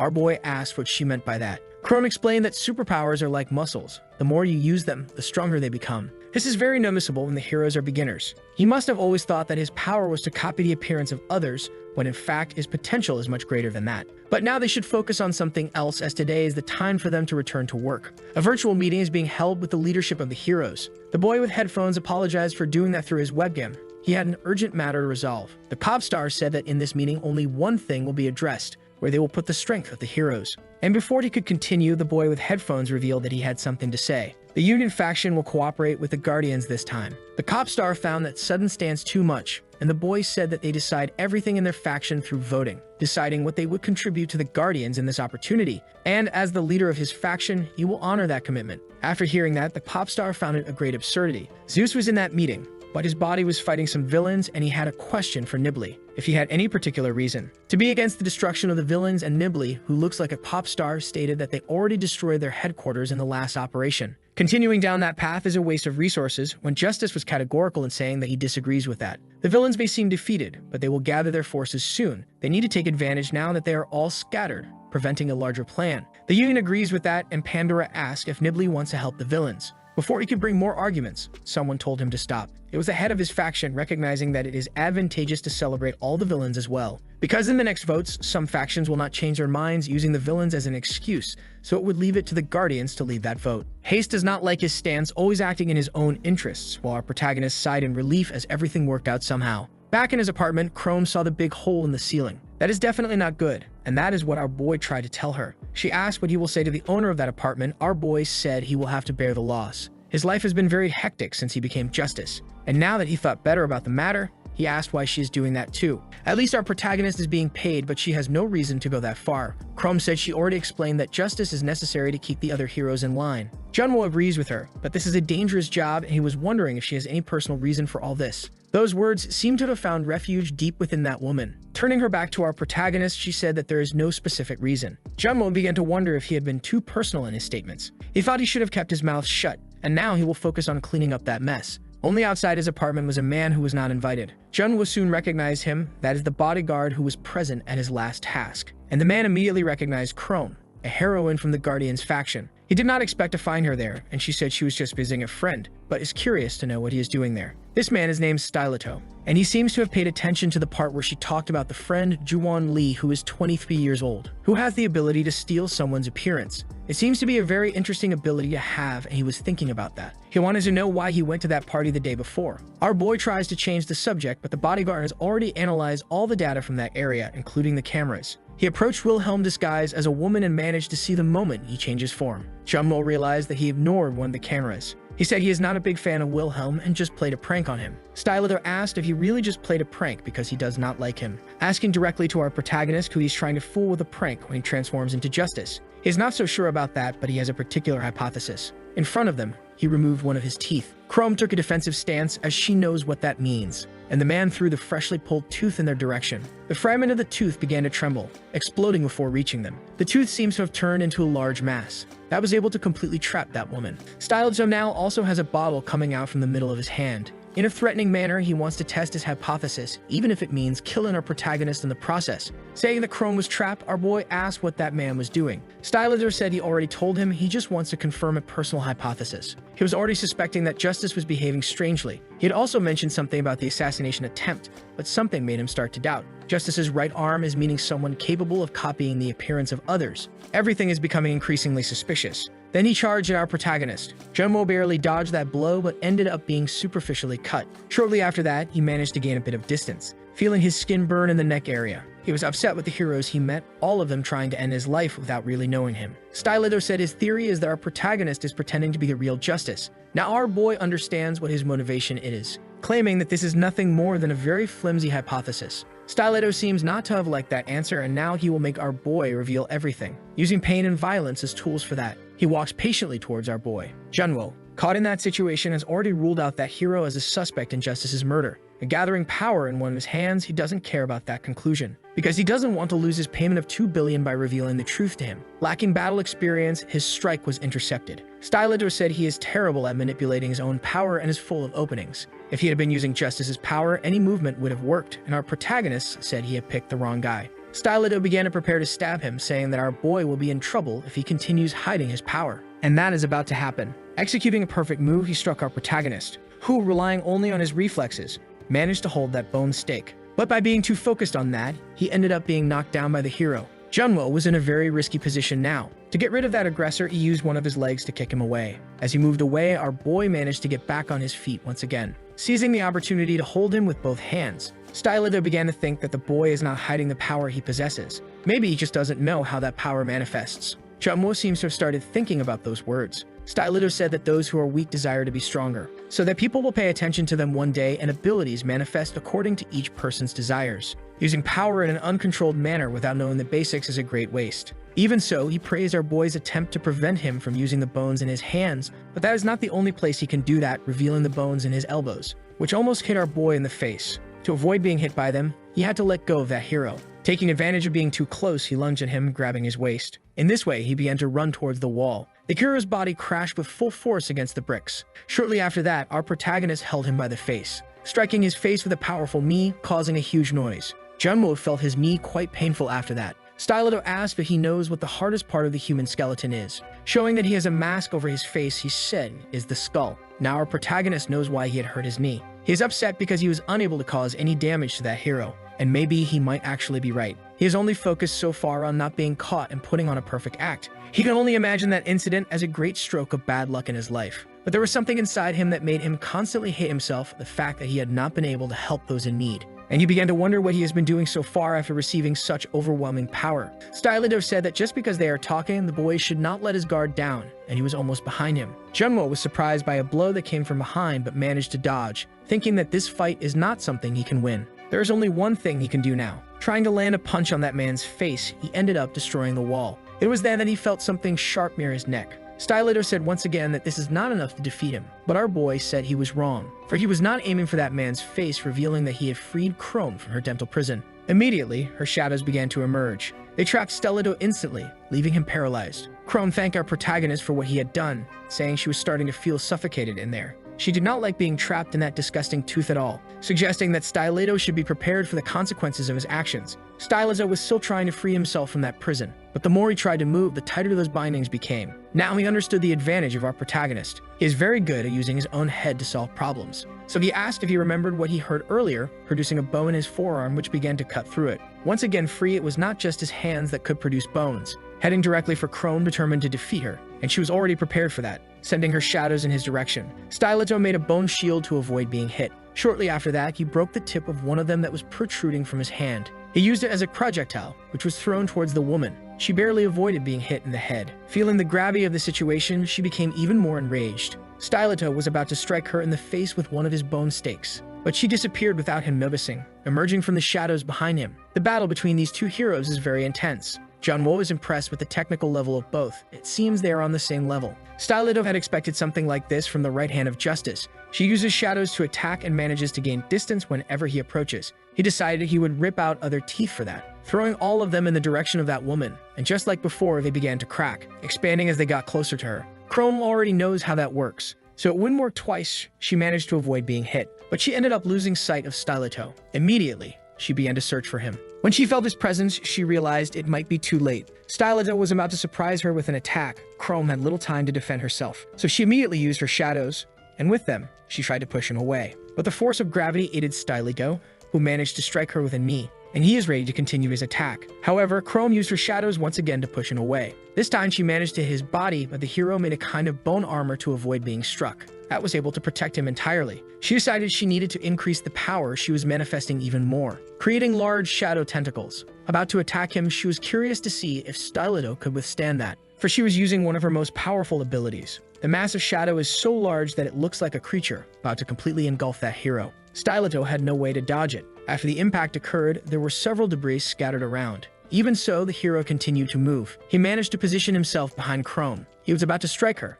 and this time she might not be able to defend herself. Junmo was very scared by this, but she assured him that everything was fine, for she also had the hero cornered, as one of her shadows was about to pierce him from behind. Now that they were in this Mexican standoff, she said that was enough, asking if Stiletto agreed, since she recognized that he did not truly intend to stab her that way. Junmo noted the posture of both. Chrome commented on when he had thrown that piece of bone, which almost hit her in the head. She was irritated at that time because she could have been hit. Stiletto didn't do it because he didn't want to. And now regarding the agreement on that, she asked what he was planning. Stiletto began to say what he had inferred from the information he gathered. The assassination attempt against the justice she said had failed was actually a success. He was no longer among the living. Showing them a small chip, he said that is what contains the recording in which our protagonist transforms. He had worked hard to obtain that evidence. If he shows that to the public, their act will come to an end. Then he destroyed the chip in front of them. Junmo did not understand why he did that. He thought they would be threatened or extorted by this hero. As soon as the crumbs fell to the ground, Stiletto stepped on them with his foot, saying that it's not a bad idea for them to start working together, ensuring that they are much more alike than they think. Chrome asked him to explain those words better, and he said he was working as a bodyguard for the Union faction. But just like them, he is doing this as a spy for the El Condor faction. Our boys were not expecting a revelation like that. Stiletto said that the Guardians and El Condor are being pressured by the Union faction and the Ubermensch. The villains are no longer the priority. Some heroes are only thinking about lining their own pockets. That's why he infiltrated the Union, to change a few things from the inside. That's why he needs allies he can count on. Junmo asked if he is really suggesting that. Stiletto confirmed the three will infiltrate that faction, and they will change the situation in their favor. Chrome asked what the guarantee was that he doesn't have that recording saved elsewhere. That's something too easy to do. Stiletto said it's up to them to decide whether to trust it or not, revealing that he liked their skills a lot as this could be used in various places. It's fine if they don't accept his proposal, but he has a job to do. If they are not on his side, they will be against him. And to make it clear to them, the two together are not capable of defeating him. Chrome thinks he is being overly confident. Junmo asked if he has any idea what he just asked, revealing what he is really working on as a substitute for justice. That's why he needs to find out who is behind the murder. If they work together, that man can be dragged into this problem. Junmo wants to know if Stiletto is aware of all the risks, besides agreeing he liked the possibility of killing the villain responsible for the murder of Justice. In fact, that's the part that interests him the most. Junmo realized that if he's a member of El Condor, that was already predictable. It might not be so bad to trust him. The hero is waiting for their decision. Our duo is thoughtful for a few moments, until Junmo said he would like to hear what he has to say, as he wants to know what his plan is. Stiletto is visibly excited about that new alliance. Elsewhere, someone is checking the identity of our protagonist. The man asked if he is one of the new heroes. After passing the inspection, our boy said that it would work anyway. He made sure that the fake document looked very convincing. Now he needs to look for something. The atmosphere in that environment is definitely very different from what he felt with the Guardians. The heroes walk around there quite casually. Someone told him that the Union is a business group. That's why people don't walk around in costumes. And our protagonist was impressed with what he saw. Chrome was dressed in casual clothes and asked what he was staring at so much. But our boy's processor was overloaded and he remained silent, until he decided to say that that girl looks very pretty dressed that way. Chrome was visibly embarrassed to receive that compliment, especially since our protagonist was too direct, saying that those dark and gloomy clothes don't really suit her. Telling him to shut up, she ordered him to follow her. Some people are taking pictures with the heroes. Our protagonist recognized one of those heroines who seemed to be a newcomer. She is very famous for making videos on the internet where she eats a lot of things. She gained popularity that way. Chrome says that many heroes join the Union because they have a business vision, and that girl must be there to increase her number of followers. While they were talking, Stiletto approached them, very happy that they showed up. Chrome said they only did that because his plan wasn't so bad,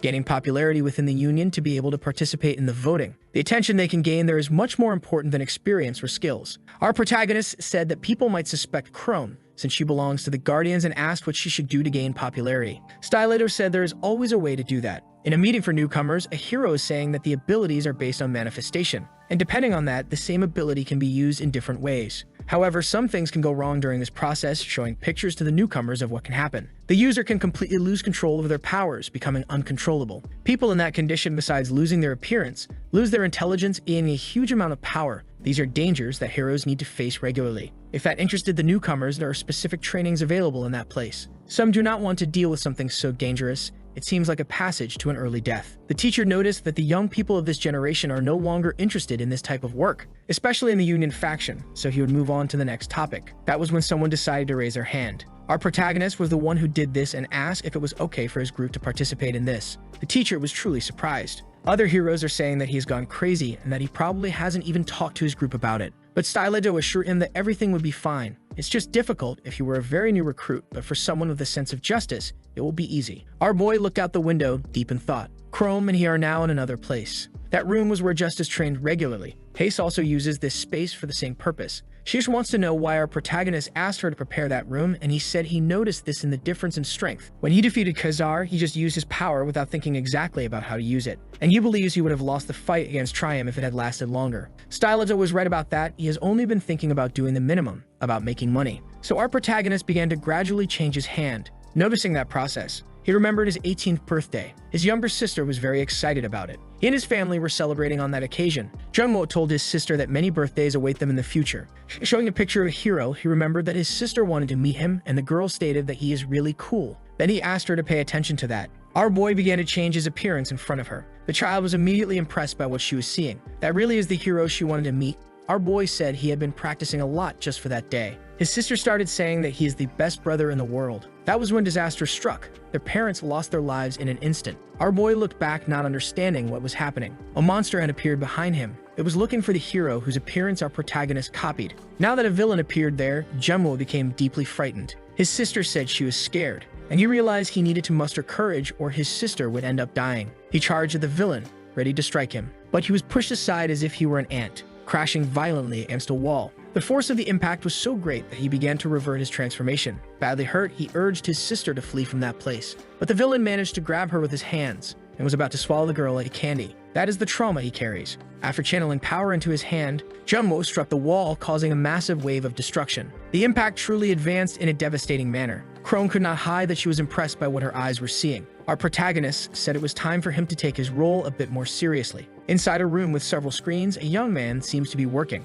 And with the data he found it unexpected even for the Union. It was at that moment that his phone began to ring, and the young man answered the call. He said he already knows that this person is heading there. As he walks through this room, his feet leave a slimy trail. He moves away from the computer, saying he was getting very bored being there. So this was perfect. The boy went to a door. Some sounds could be heard through it, and he began to turn that handle with his hands, revealing that the doors seemed to have reinforced security. Now he can access what was inside. At first, it seems to be a completely normal room, and the boy said that the time had finally come, because those creatures were starting to get very hungry. Our protagonist is now walking through the city in the company of his new companion. Chrome asked if our boy hadn't overdone it the day before. Turning her attention to Styleto, she said that users who lose control seem very dangerous, and she would like to know if everything will be okay. But for Styleto, in the company of Justice and Chrome, there's nothing to fear. It is because of Chrome's presence that no veteran was sent with them, a sign that this task is not so dangerous. She asked if the groups are not made up of a minimum of 4 people and wanted to know who the last member of that team is. That was when a feminine hand touched our protagonist on the back, and she introduced herself to them quite happily. This is that girl who is famous on the internet for eating things, and she wished she could get along very well with our boy. Chrome was very upset with Styleto, who chose a streamer to join them, and he had already told her that in the Union faction, being popular is important. Having someone like Nam Naeum on their side will be the perfect situation, especially considering that they want to keep their identities a secret. The girl was curious, asking why they would hide their identities. The one who was worried about this was our protagonist, thinking that the newcomer might discover everything. But she's a normal person and wouldn't suspect others without reason. She thought they were also streamers and said that at first it is very difficult to reveal one's face. Jungmo realized that there was nothing to worry about there, and Styleto suggested that they split up since that area is very large. Our boy thought he would go with Chrome, but Styleto made it clear that this would not happen, since our protagonist will be tasked with staying by the newcomer's side. Not liking that, Styleto asked if our boy still remembers the instructor's words about the manifestation of power, stating that Jungmo still doesn't know the difference between a released power and a contained power, and the difference between them is similar to night and day. Nam Naeum is someone who would help him with that. Our protagonist didn't even consider this possibility, and Styleto assured him that he has much more to learn from this newcomer than in Chrome's company. But looking at her, our boy is genuinely in doubt. Styleto said that if that wasn't enough, he should realize that it would be safer if Chrome were responsible for monitoring him if he didn't trust him enough. Chrome immediately agreed with this point, saying that they divided the groups this way. As he moved away from our protagonist, Styleto said he should be called if anything happened, leaving Jungmo and the newcomer behind. Even so, they continued patrolling the city. Jungmo didn't expect to do this alongside a famous streamer, one of the last things he thought would happen in his life. He realized that she is very different in person. He thought she used filters to change her image, but it would be too rude of him to keep staring. That's when he realized he still didn't know what her ability was. Nam Naeum had approached our boy, asking what Styleto meant by monitoring. Junwo realized they had pushed their luck a bit and told her that Styleto was talking about evaluation, about how they would all behave in that task. She seemed to understand, and our boy was surprised by how easily that woman accepted things. Seizing the opportunity, he asked what her ability was. She says she can eat anything. She wants to become stronger. Junwo didn't even know exactly how this ability applies and asked why she decided to become a heroine. She said her reasons are simple. She wants to keep eating delicious things and become an even more famous streamer. Junwo was more categorical, asking if there was a reason she received her powers or something like that. Nam Naeum said no and asked if one needs a reason for something like that. Junwo didn't know how this girl could help him manifest his power, believing that Styleto had just hit him with various fallacies. Nam Naeum told him to think about what he always wanted to do, and it doesn't have to be a big reason or something special. That really left our protagonist thoughtful. That girl may seem simple, but she has a much clearer reason for using her powers than Junwo has for using his. Before turning a corner, she asked our protagonist to wait a bit. There seemed to be something suspicious there. And indeed, there was a person with superpowers. Junwo began to wonder if that was their target, deciding to stay quiet to be sure. But Nam Naeum wouldn't stop making noise while chewing on those sweets. Junwo started to get very worried, as it seemed she had no idea what was happening in that situation. So he asked her to take a break from that. Because they were arguing, the villain noticed that something was happening there. He immediately began to move toward the sound. Manifesting her power, Nam Naeum said she needed to eat. And now that she had become stronger, she would punish that villain appropriately. She managed to advance on him, hitting his face with a kick. The impact was truly devastating. The body of that villain was thrown far away, destroying a wall. Nam Naeum believes that was enough to resolve the battle. Meanwhile, Junwo seems to have understood how her powers work. Perhaps strength is amplified through calorie consumption. Indeed, her power works the way I explained. And the girl is saying that exercising is something invigorating, but after seeing that, Junwo wouldn't call it exercise, as she only delivered a kick. But as the girl was getting thinner, he realized it made sense. After recovering from the impact, the creature became aggressive again, and managed to surprise the girl with a punch. Junwo was very worried about her because he didn't see that coming, until he realized there was no reason to be concerned. Nam Naeum managed to perfectly defend against that attack, saying that she must have burned approximately 300 calories, and that now she could eat another chocolate bar. It was her turn to take the offensive position again, successfully getting the creature's belly once more. Unlike her, the monster seemed unable to withstand its enemy's attacks. Now that it received the second blow, the expression of pain on its face is quite noticeable. Knowing it couldn't win against those people, the irrational monster took the most rational action, fleeing immediately. The girl didn't want it to leave like that, while Junwo didn't imagine the creature could move after being hit. Nam Naeum said she would follow it, telling our boy to call the other two.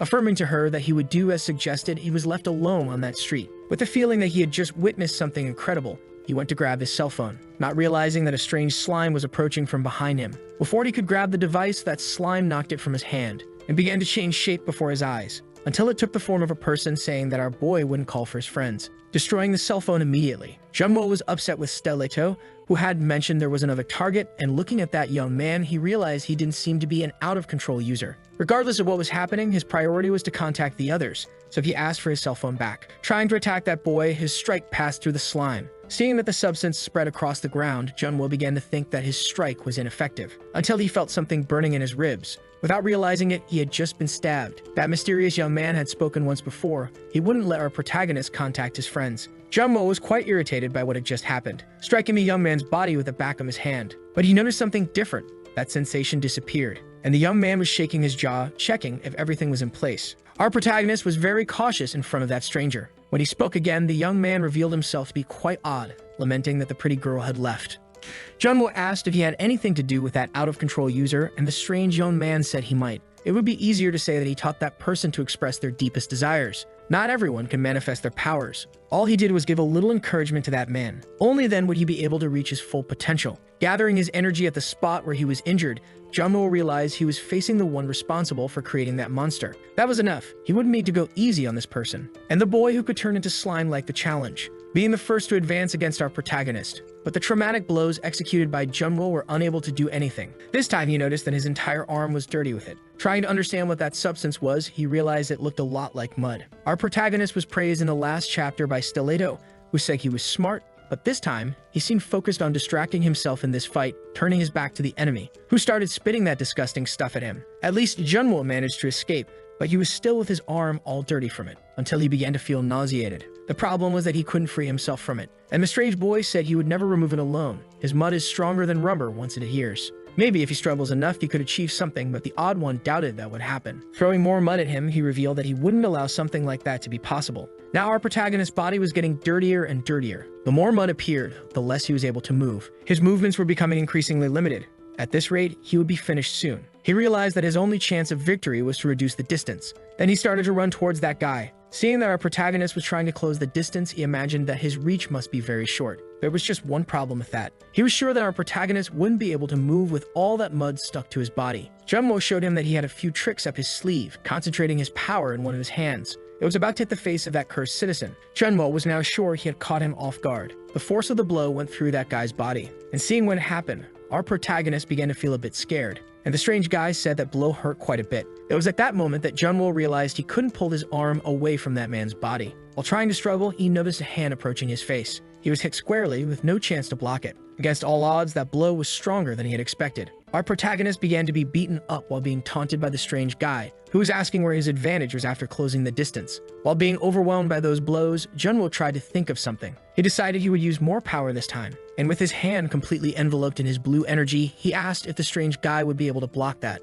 He revealed a rather confident smile. Another out-of-control user appeared on that street. The situation was becoming increasingly complicated for Junwo. He needed to contain all the force he had gathered for that blow. This ended up giving the out-of-control user a chance to hit him, but our boy managed to block the blow somehow. Even so, he ended up being hit, thrown several meters away. He tried to get up slowly, his body still coated in that strange mud. That enemy in front of him seemed human, and this was leaving our protagonist very confused. What he knew so far was that this person had become that way because of the actions of that strange guy. The problem he had to solve had grown larger. Approaching our protagonist, the strange guy said he already had many test subjects like him, and he wasn't even feeling what he would like to add him to his collection. Knowing that there were more people in this situation left Junwo worried. At the same time the strange guy confirmed this, another creature appeared behind him. Junwo began to feel scared by what he was seeing. Now he was surrounded by those out-of-control users. It wasn't just a few creatures. That strange guy was cultivating several of them. Ignoring our protagonist, he said he was going after that pretty girl. Junwo became worried about what could happen and asked that man to wait a bit.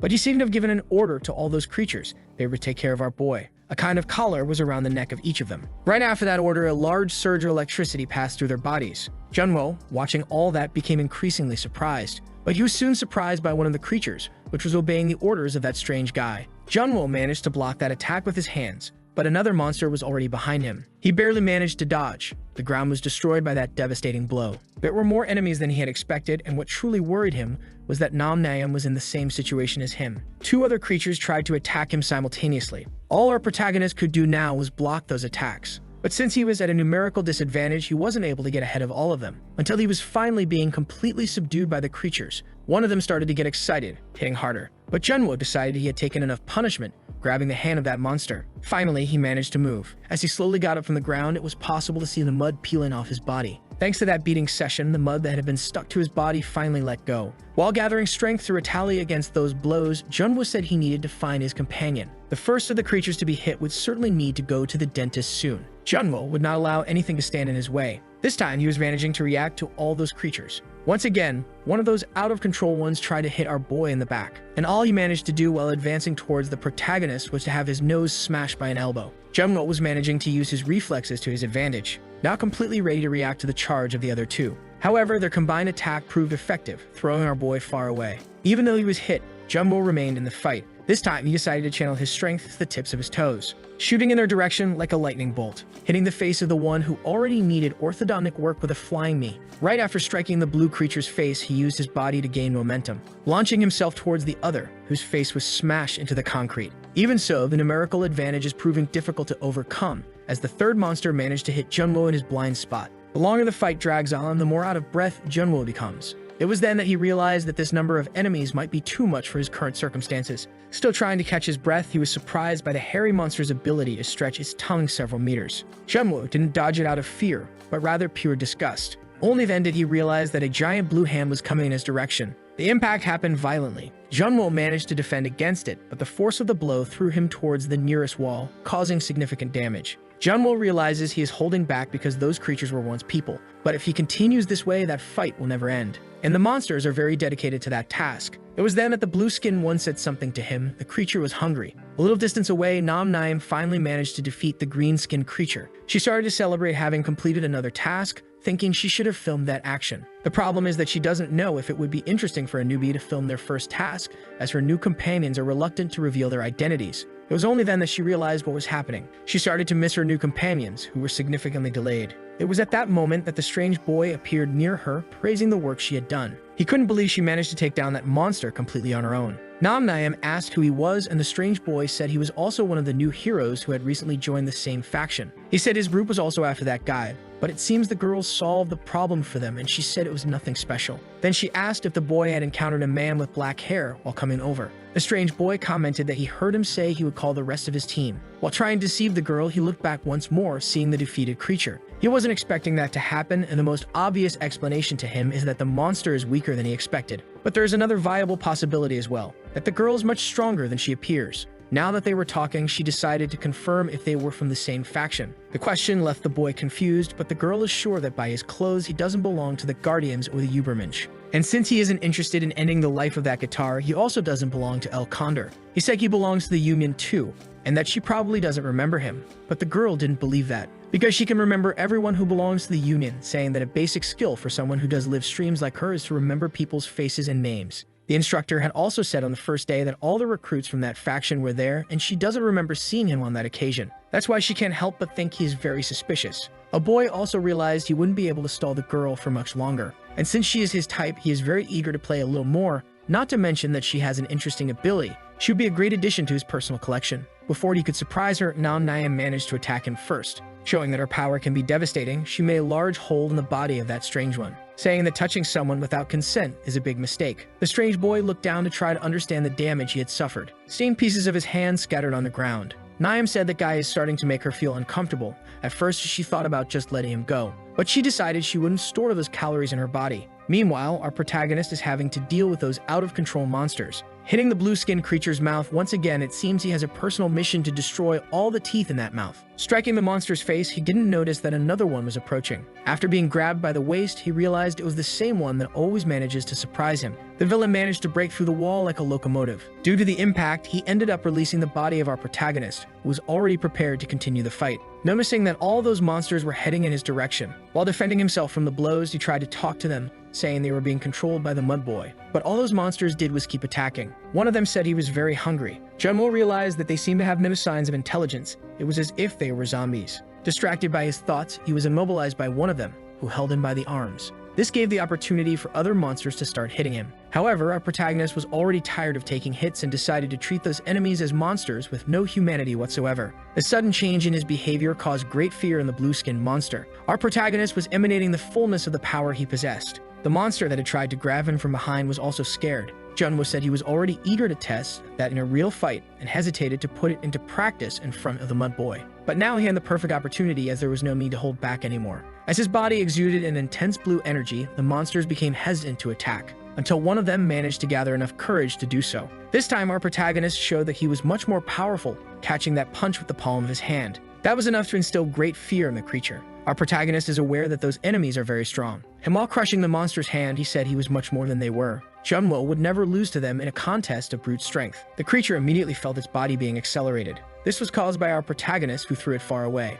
The force of the impact caused the monster's body to destroy everything around it, also taking another creature with it. With a single movement, Junwo took two of them out of combat, realizing that his training was paying off. But now he decided to analyze that enemy better. Earlier, he asked Chrome if those people who lose control can return to being human, because that is what they were in the first place, so there should be a solution. Chrome said they are just monsters. Stylido confirmed that there has yet to be a case of those monsters returning to become human. They are merely creatures that kill and destroy. They are practically villains with little intelligence. He suggested that our boys should not hesitate to end their lives, as the monsters would definitely show no mercy. Junwo felt empathy for the creatures that ended up that way and were still being controlled by that bastard. He warned them that he would do his best to make their deaths painless. Naim, on the other hand, was fighting the weird guy. She asked once again if he had seen her companion, and if he had done anything to him. The weird guy tried to act mysterious, saying that her friend must have already become monster food. He also said that the girl's ability is unique and that he wanted to add her to his personal collection, guaranteeing that if she followed him willingly, he would also promise that she wouldn't get hurt too much. Naim only felt her disgust for him grow, wishing it were possible to banish a person in real life. That way she wouldn't have to listen to the voice of that disgusting man. The mud boy realized that she wouldn't come willingly, so he began to prepare for a fight. Taking on a complete mud form, he confirmed that tormenting her would be much more fun. Naya managed to use her power to destroy the mud, but the weird boy was clever, managing to dodge her trajectory. Moving quickly, the weird boy managed to execute several attacks while taunting his enemy. After defending herself for a bit, Naya seemed to have understood something. Then she used her strength to jump several meters into the air. The weird guy said that if she gained distance, it wouldn't help her in the fight. Doing to her what he did to our protagonist, he shot mud from his mouth at her. And now that she was distant from him, Naya was able to turn her attention to a chocolate bar she had in her hands, immediately consuming the sweet. Those calories were enough for her to create a large ball of energy, which was thrown towards that villain as if it were a massive power. And the mud boy realized that it could be a bit dangerous. As soon as the energy ball touched the ground, a huge explosion occurred in that place. The villain barely managed to escape, but he was so frightened that the trail he left behind was definitely not just mud. The heroine's firepower is no joke. And you believe she must be getting exhausted as she used a lot of energy at the corner. It's impossible for her to maintain this pace. Naim in turn started eating more chocolate bars while unleashing other powers towards the villain, who finally realized what was coming in his direction. Worried about his own physical integrity, he began to think about how many chocolate bars she must have in her pockets. If it's only a few, he could end up dead at this rate. Realizing they needed to change their strategy if they wanted to get out alive. Launching a frontal attack, the villain was using all his abilities against her. Nayan was preparing another power with her hand, saying their frontal attack wouldn't work. That's when she began to feel she was losing her balance and had to abort her attack. Looking at the ground, she realized she was completely surrounded by mud, and the villain started to smile. That ability was his manifested power, the mud storm. Nayan was trapped inside a tornado that seemed to be made of that disgusting mud. She also felt that the substance was sticking to her body, making her feel heavy. Gathering energy in her hands again, she did that in the hope of getting out of that place. But her hand was immediately intercepted by the mud. The villain wasn't going to allow her to try anything. Even so, Nayan was struggling to manifest a bit of her power, and outside, that mud storm continued to grow. When it reached its peak, the villain began to walk towards a large block of mud. Inside it was the imprisoned body of the heroine. And he said that the longer a battle lasts, the more mud he can produce, and that is a natural advantage as he can trap his enemies. Showing that it is truly disgusting, he said that the girl looked beautiful in that situation, which makes him even more eager to add her to his collection. Only he didn't realize that the real danger was still approaching. Our protagonist arrived just in time, managing to strike that bastard's body with great force. The villain was thrown far away and still couldn't understand what happened. Junwo strongly recommended that he not touch that girl, because he is disgusted by that filthy, depraved man. As soon as he recovered from the impact, the villain said he didn't expect to see that guy again, saying he should have run away, and he shouldn't have gone after him considering he lost the first fight. Junwo began to channel a large amount of energy in his hands, saying that on the way there, he managed to think of a strategy to beat that guy. In the Guardians building, Haze seemed to have just finished training. She knows that our protagonist's team infiltrated the Yumian and began to wonder if they were okay. That's when she saw a man working in that hallway. Haze asked if something was wrong, and that robot or man said she wouldn't be able to use the training room now, saying that probably Justice used that place and the room is a complete mess. Very irritated by hearing this, she continued walking towards the room anyway. She was already upset with Junwo's actions and was wondering what he might have done to that room. But as soon as she entered, she was immediately surprised. There was destruction in every corner. Haste was very curious to know what our protagonist did in that place, and definitely, he will show it in this battle with the villain. Believing that our protagonist was just throwing empty words, the strange villain began to smile and said he should have heeded his warning, making it clear that those powers wouldn't work on him. But our protagonist is eager to find out if that's true, saying that very soon they will know the true answer. The villain was preparing to spit a large amount of mud, doing so immediately, spitting the mud in Junwo's direction. Our hero acted quickly, grabbing part of the asphalt from that place with his hand, and he threw the debris towards the mud that was hurled. The villain recognized that this approach is much more efficient than using empty hands. Transforming his body completely into a mass of mud, he advanced towards Junwo. Managing to grab the boy's body, he mockingly asked how he would be able to block that, doing to him the same thing he had done to Naim, attacking from all sides.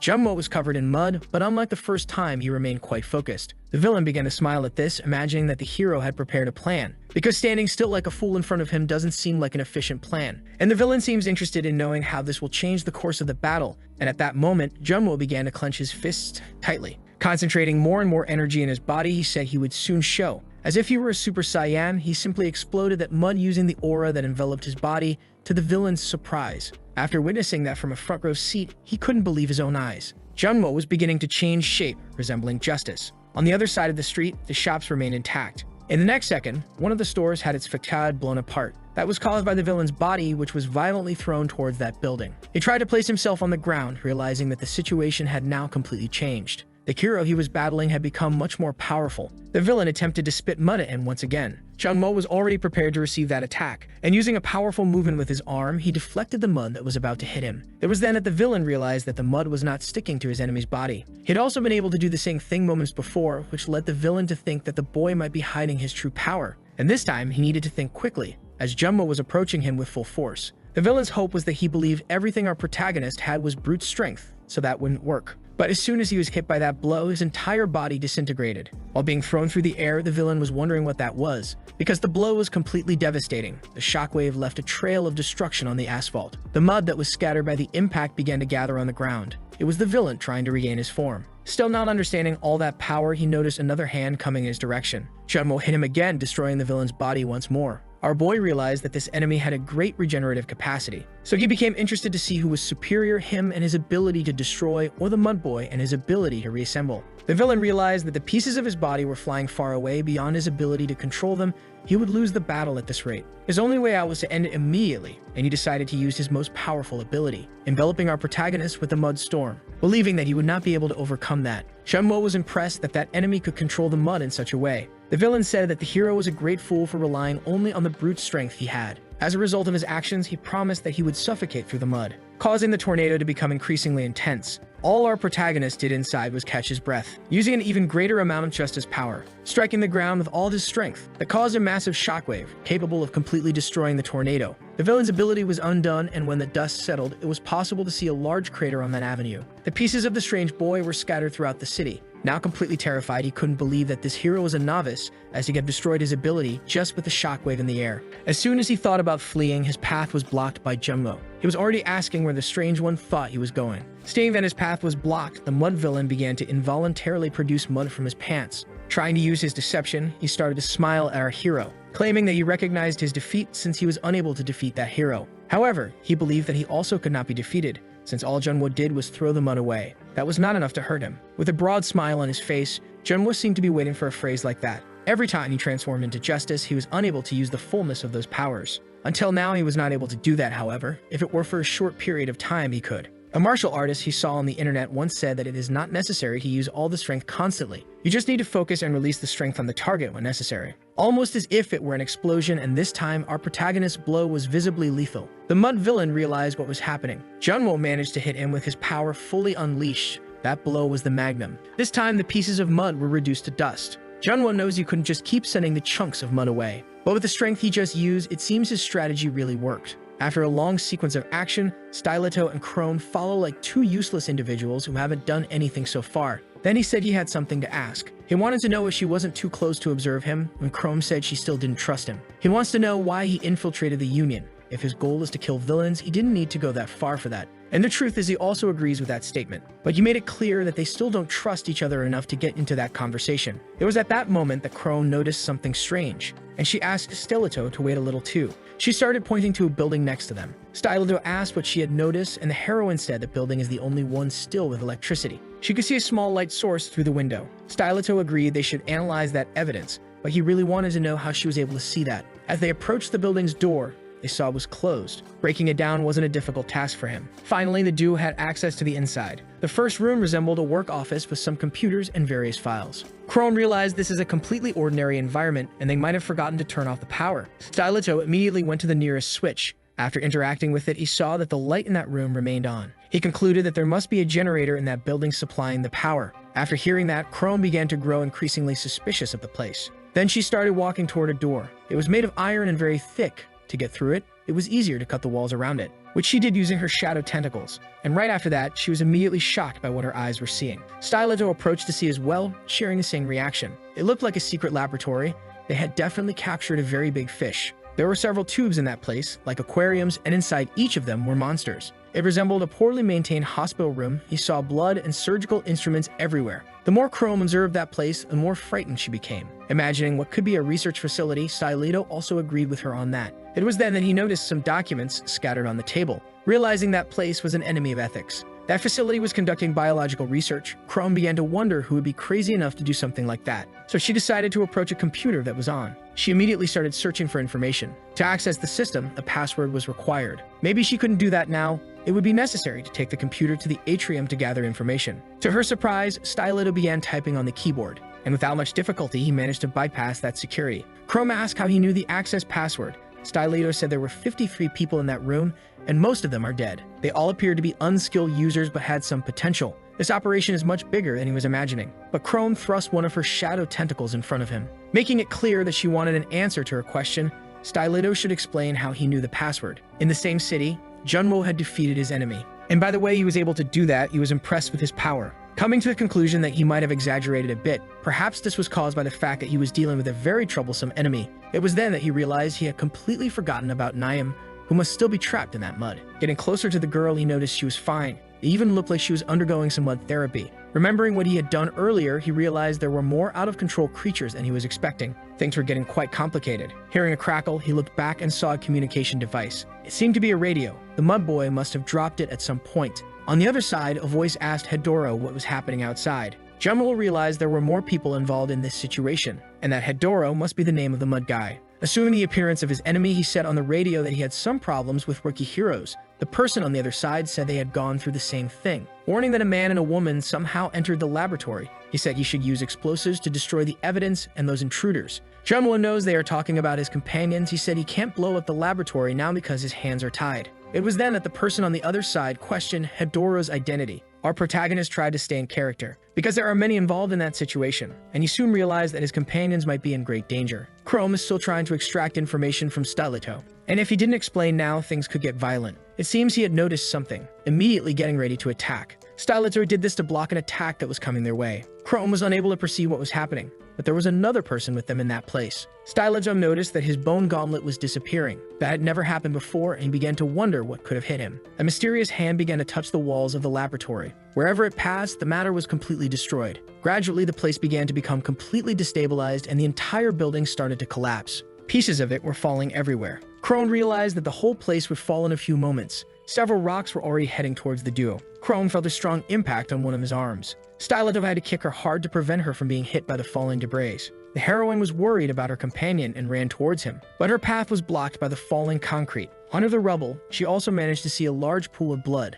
This scene made her desperate. It was then that mysterious man made his entrance into the place, and it seems he knows Chrome, saying that this is very strange as he heard that the two were sent by the Union faction. Chrome is quite dark now, manifesting her power ready to fight. Her shadows were immediately sent in the direction of that man, saying she is very interested to know who those people are that passed that information to him. The mysterious man used his ability through his feet, completely nullifying the heroine's shadows. He told her that there is no purpose in revealing that information, since very soon she will cease to live. Chrome realized that this enemy is unconventional. Now we've been transported to a flashback. A girl is counting a large amount of money. This happened 10 years ago, and to our surprise, this is Chrome. After counting the money, she closed the envelope, discreetly storing that amount inside a book, which is kept on her shelf. It was then that her mother entered the room calling for her daughter, and Chrome was startled. The woman seemed to have very tired eyes and asked if the girl wasn't going to school. Chrome was very startled by her mother's appearance, asking what happened to her since she had a swollen eye. The girl asked if it was that jerk again. Her mother said that everything is fine, and there's something more important to say.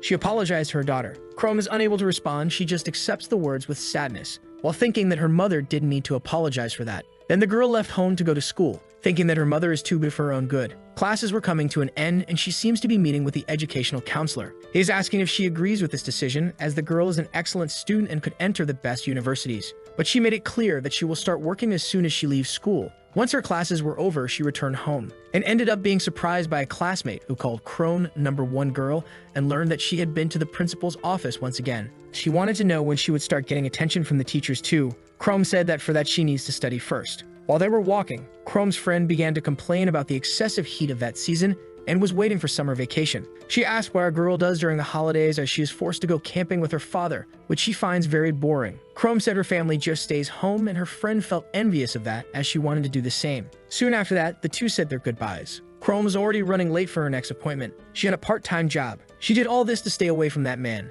At the end of her shift, she received her payment for that day. On her way home, she began to count that money. But this time she was very happy, counting on the amount she had saved at home. She would be able to rent a room somewhere. And this time she would take her mother too, to a peaceful place. The two would be much happier alone. Chrome finally announced that she had arrived home, and found that violent man. Everything was a mess. She asked what happened, and the violent man said that the woman had left while he was there, and he started asking where she had gotten so much money. That was when the girl realized what might have happened. The one who seems to be her father remained irritated. Chrome went straight to the book where she was keeping the money, realizing that everything she had saved had disappeared. But then again, in the 21st century, one can keep money in the bank, one can buy cryptocurrency, but she preferred to keep it in an envelope inside a book. She began to think that her mother might have been responsible for this. While she was thinking, she was surprised by a kick from that violent man. To him, she was insignificant. We shouldn't ignore him while he was talking. Kicking the girl's back, he said that they had planned this together. Chrome thought she would never be able to escape that situation. All she wanted was to get out of that place. Completely desperate, her eyes began to shine with a different light.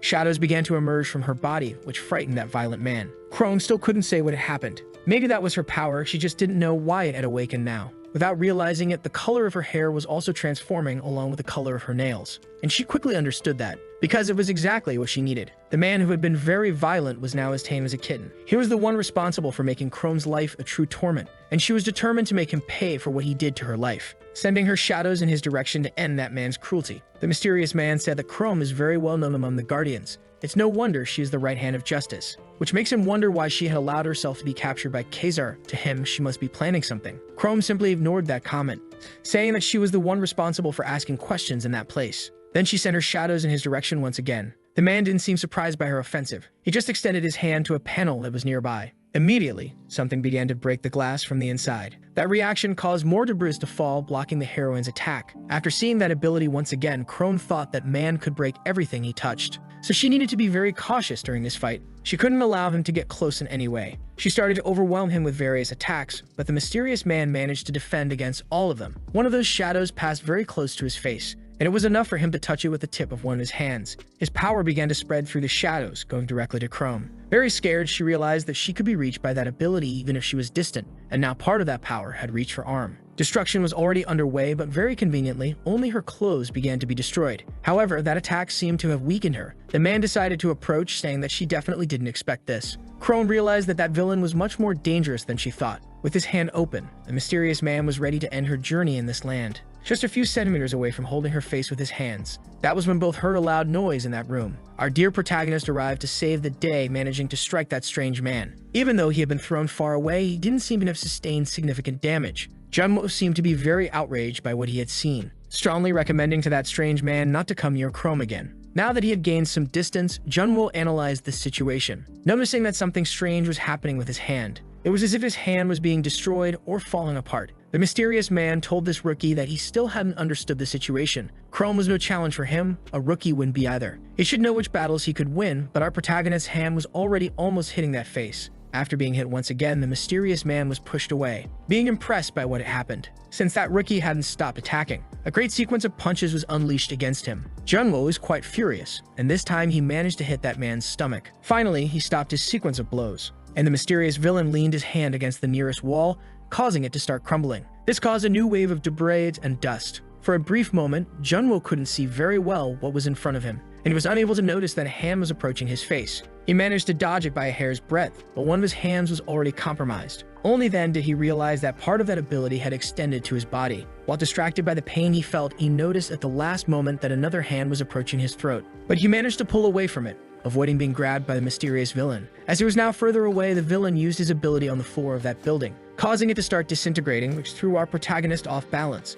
This gave the villain an opportunity. He managed to get closer, striking our boy in the abdomen. Junwo finally realized that his enemy is very strong. He was on a completely different level from the people he had faced so far. Even so, Junwo was not going to give up. He managed to attack that man once more, but the strength he was using seemed insufficient to cause any damage. Junwo understood that he could not continue striking his enemy without using all his strength. Since he keeps blocking the attacks or dodging them, none of his blows so far had been effective. All he managed to do was get countered effectively. Junwo felt that he only had one solution left. He began to charge furiously at his enemy. The villain realized that this was yet another attack easy to predict. All the power of that hero was being concentrated in his fist. It was at that moment that Junwo began to unleash all his power, and he used against that villain the ability he had perfected on the mud boy. This time, the strange man felt that it was quite different. In that power, he was able to injure a bit of his arm, but he had no time to be distracted. Junwo was still very furious with him, and the mysterious villain was impressed by this ability, being hit in the arm once again. When he began to analyze the damage, he realized that the bones in his arm had turned into a big puzzle.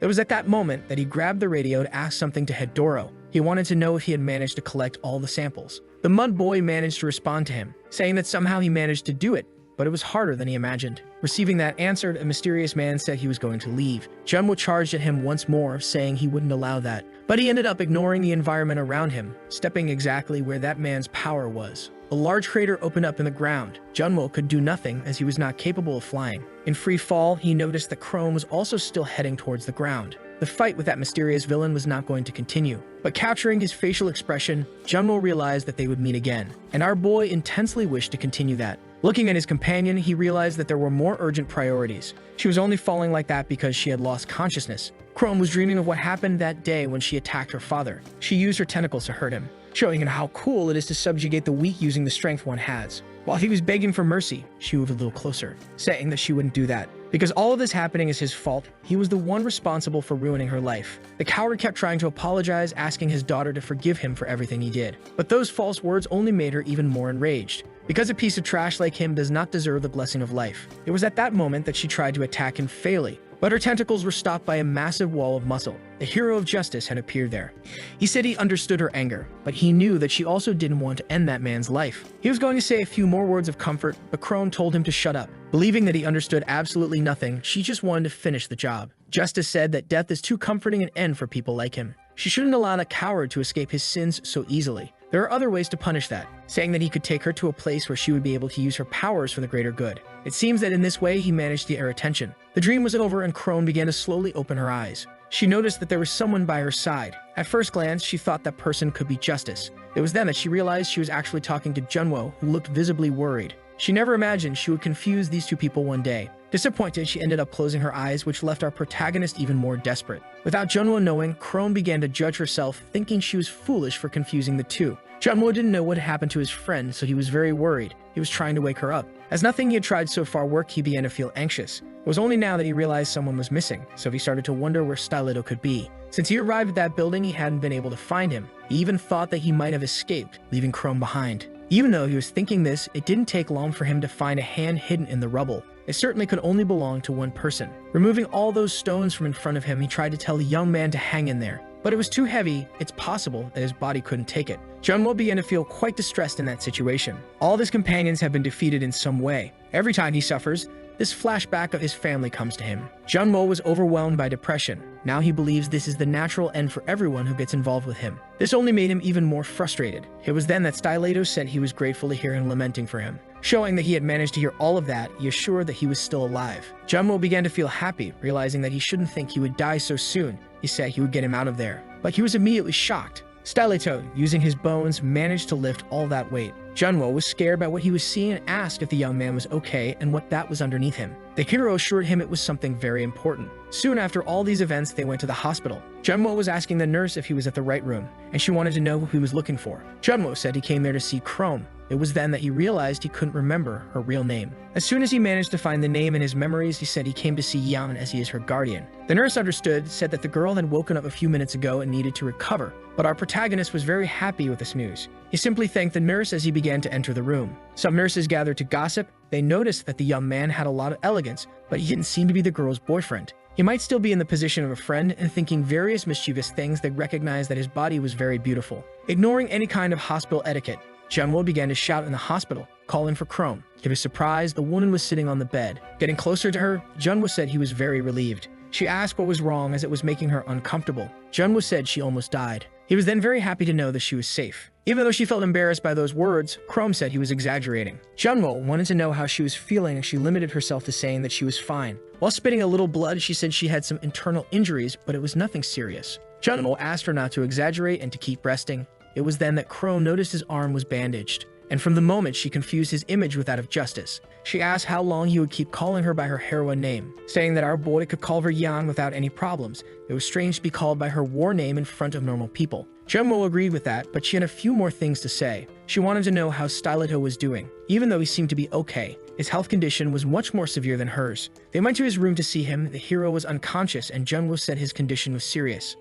He suffered multiple fractures and damage to several organs while trying to withstand the weight of the rubble. But it was thanks to his effort that they managed to recover the computer that was in that lab. Chrome didn't understand why he went so far. It was then that someone in that place said that his wish was to hunt those people. Since he and everyone from El Condor hate villains, it was Niam who said this. Continuing his sentence, he said that Stiletto had a special hatred for those who experiment on humans as he was a victim of that once. Naim said that she, Teo, the name of Stiletto, had grown up in the same orphanage. She ended up awakening her powers very early, but this was not common with all children. At first, Teo seemed to have no powers at all. Junwoo didn't understand this, since that hero clearly possesses some kind of ability. It was then that Naim said he has one now. In the past, he ended up being kidnapped, and some people experimented on him. An experimental drug was injected into his body that immediately caused an accelerated process in all his cells. A horrible experiment was underway. He probably remembered the computer password because of those days. Junwoo asked what happened to the villains who did this. Naim said that they all disappeared for almost 10 years, but recently they returned to act.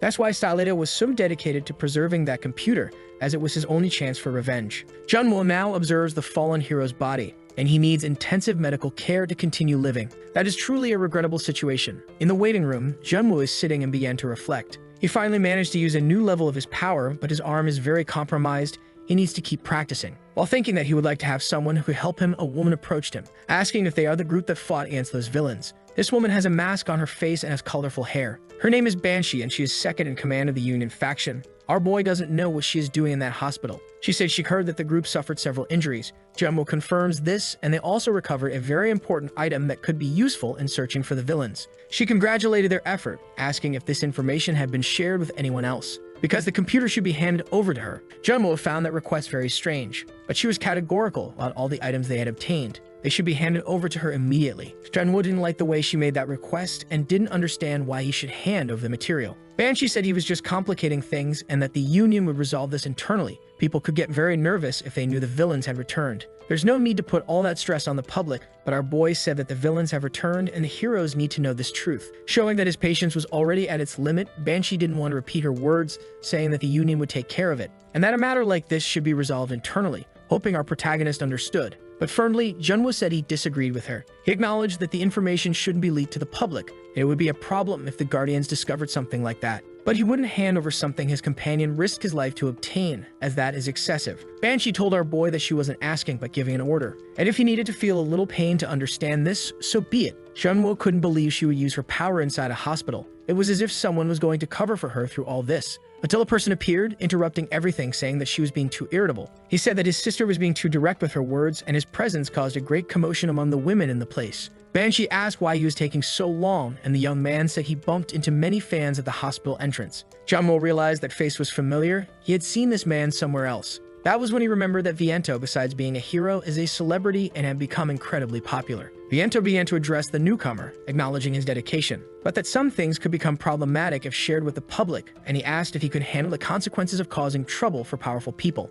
Junwoo realized that this annoying dude would continue to insist, willing to cover up the fact that the villains had returned. He understood that there was no other option in this scenario. He told them that there was a misunderstanding. He never said he wouldn't hand over the content, but he had a small request to make of them. Stiletto seems to have finally woken up. As he puts on his clothes, a large scar on his back is visible. The nurse asked if he was sure about this, as he should be resting, but he assured her that everything would be fine, because his bones regenerate very quickly. Outside, he realized there was something urgent to resolve. That villain they encountered in the building, there was something wrong with him. Stiletto didn't imagine that those people were still experimenting on humans, and this time he will make sure to kill them all. Through the computer, he managed to discover some locations, and he needs to hurry. That was when he found our protagonist in that hallway. Junwoo was worried about him, asking if that hero should have already left the hospital. Stiletto thought our boy went there to pick him up and was moved by that. He accepted the ride and asked how Chrome was doing. Junwoo replied that she had already been discharged. Showing him his phone, he asked him to look at that photo. Miento is commenting on social media where they appear, attracting great notoriety, which could increase their standing within the faction. Stiletto realized that this is a pleasant surprise. He asked me where the items he obtained in the lab were. Junwoo said he had to hand them all over. Stiletto did not like that answer at all. Our boy said that Banshee showed up at the hospital the day before and almost threatened him to get that, so Junwoo used that opportunity to boost his popularity in the faction. Stiletto immediately grabbed him by the shirt. He seemed genuinely upset about losing that material. He asked if he had forgotten the reason he risked his life in that place, almost getting crushed while trying to preserve the evidence. It seems our protagonist didn't see all those human experiments in that room. That was when Junwoo asked him to calm down. He wasn't going to hand over all the material without a backup plan. And speaking of the devil, his phone just rang. While on the call, Hayes said she didn't know why she needed to do this favor for him, assuring him that she managed to copy all the information as he had requested. Without any issues, she left it at the old Justice House, and he could pick it up whenever he needed. She just wished she had been informed about things like this with some advance notice, and our boy apologized for the urgency. By handing over the items, he managed to boost his team's reputation, something they agreed on. After that, he called haste to have her pick up all the items and make a copy of their contents. Luckily, she was very fast. All the information Banshee has, they also have, which made Styleto a bit more relieved. Junmo reminded him that he was used to pretending to be other people. He knows very well how to handle situations like that. Taking something from his pocket, he said he found that in the material they had recovered, it seemed to be some kind of substance, and it is definitely interesting for them. Inside another building, some men are discussing what lunch will be that day. A little distance away, there is a man apparently in disguise. He is watching the conversation of those people very closely. Hidden behind a wall, we realize is our protagonist. He is now going to use the identity of the man he was observing. Managing to walk inside the building calmly, he is now in the genetic analysis room. There is a wide variety of material. Jungwo is walking around that place looking for something. He noticed he is completely alone. He continues searching for his objective, until when looking at a monitor, he thinks he might have found it. He opened the contents of that vial he had recovered on his last mission. He placed the material inside a machine that performs analyses. Junwo gained a wide variety of experience while doing his old job of pretending to be someone else. All he needs to do now is wait. It is unfortunate that he cannot request a formal investigation. While he was thinking this, someone appeared behind him, and the man asked if our protagonist hadn't gone out for lunch. Trying to make up a story, he said he had forgotten something on that floor. The man didn't care about that excuse. He just asked that the item they received be delivered to him later. Junmo assured him he would do that, looking in the direction the man pointed, wondering if it could be the item. He picked up that box, immediately surprised. It seemed to be some kind of collar, and he had seen it somewhere before. The coworker asked if Junwo hadn't seen that yet. It's what the out-of-control users were wearing around their necks. The villains must have forgotten it because it was very damaged. They had a hard time recovering that, but they managed to do it. It seems they can control the berserkers with this type of device, which is much more advanced than he had imagined. Junwo asked if it was that advanced, and that scientist said it certainly took a lot of work. This only confirms our protagonist's suspicion that the villains are still very active. He just doesn't understand why the Union is hiding this. The analysis will take some time, so he will make sure no one enters that place. The others need to know all of this. He stepped away from the computer while the analysis was being done. That was when a system message appeared, stating that content like that already exists. With that data gathered, Junmo met with his team again to analyze everything. The person arrived there asking what all of this was. Naeum can't believe they will have to read all those files. Just seeing the stack of paper made her feel very unwell. Styleto suggested she start with those other 2 documents. Junmo and Chrome have been looking for information in that for 2 days. The poor guys are really suffering. No one expected there to be so much information in that, and they need to filter everything that is important. Junwo seems to have lost it with that work and said he can't take it anymore. Getting revenge for his friend and increasing his popularity in the Union is all well and good, but he is going to start valuing himself more. Seeing that he was leaving the apartment, Chrome asked where he was going. Junwo said he would be a fool if he didn't start spending the money he receives every month, and it would relieve some of his stress. Chrome sighed as he would have to babysit this kid. Naeum was a bit upset. She had just arrived, and they were already leaving. Styleto acknowledged that this work can be very exhausting. Taking a break is not a bad thing, but he seems to have found some images. Looking at it more closely, he noticed something. Naeum realized there was no other option, so she ordered food delivery as it's the best thing she does in her free time. She even asked if Styleto wanted anything, but he was too focused on observing everything. His focus was so intense that he didn't hear that girl's voice. Putting his coat on, he said he would also take a walk outside. Naeum asked if she would be alone because that seems like a prank, and he said he couldn't give too much information until he confirmed in person, assuring her that he would be back very soon. Now all Naeum has to do is wait for her delivery to arrive. She's already very anxious to know what she should eat. A red sports car is tearing through the streets of that city. Wherever that car goes, it sparks admiration in everyone. Our protagonist got out of that wonderful vehicle. Recognizing that driving that is simply amazing, Crone found it strange that he reacted this way only after leaving the driver's seat. Now that they were on the street, he asked what the plan was. Junmo said he thought of several possibilities like saving money or investing in properties, but realized he should buy clothes that fit his body better. Maybe it's him adapting to his new power, but his body is significantly more muscular. Crumb just asked him to follow her. Our boy said he could buy his clothes alone. She said if he did that alone, he would only come back with gym clothes. Junwoo said he used to do that because he lacked money. Chrome assured him she would help him make good choices. Inside a department store, they are choosing some more formal clothes. Right after that, they also bought some perfumes for our boy. They took the opportunity to have a meal at a very expensive place, but Junmo was disappointed with the amount of food. Carrying several bags, he couldn't even say how many clothes they had bought. He also couldn't say if it was enough, which clearly upset Chrome. Her look was so frightening that our boy couldn't give any kind of response. She said he could wear whatever he wanted when he was alone, but when he was in her company, he should have a minimum of decency. Junmo didn't understand what she meant by that. It was then he noticed there were many people around them.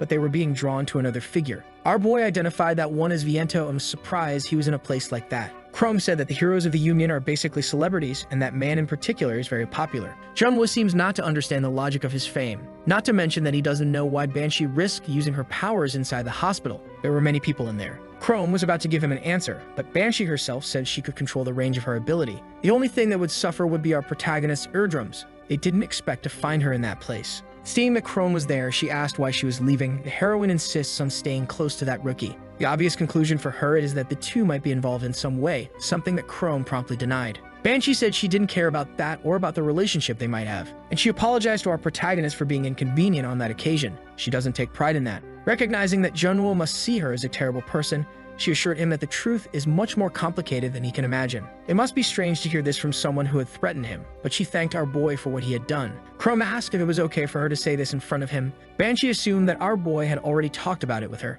and everything that is important is already in the hands of the Union, which also has more members than the Guardians. Junwoo simply smiled at her, thinking that he has the same information. It was then that someone called for Banshee as they were already prepared for her, and the woman said she had already said what she needed to. As she walked away, she acknowledged that our protagonist is very skilled, saying she has high expectations for him. Junwoo was not expecting all that friendliness. Chrome asked if he had really been a victim of that beautiful speech. The Union only cares about itself. Most of its members were former mercenaries, and this also applies to Arcadia. They hardly dedicate themselves to their work as heroes, almost exclusively working as celebrities. Junwoo understood his friend's distrust, but felt a lot of sincerity in those words. Chrome changed the subject and asked how the analysis was going, and he said it would take some time until they got the results. But he realized he could take a look at the progress of that. He returned once again to that building. Disguised with a different appearance, he began to look for other people, and that same co-worker found him again. Junwoo started to wonder if this guy does it on purpose, and the man said he had been working overtime for several days, saying he believes they can use that collar for another purpose and he has been working on it for some time,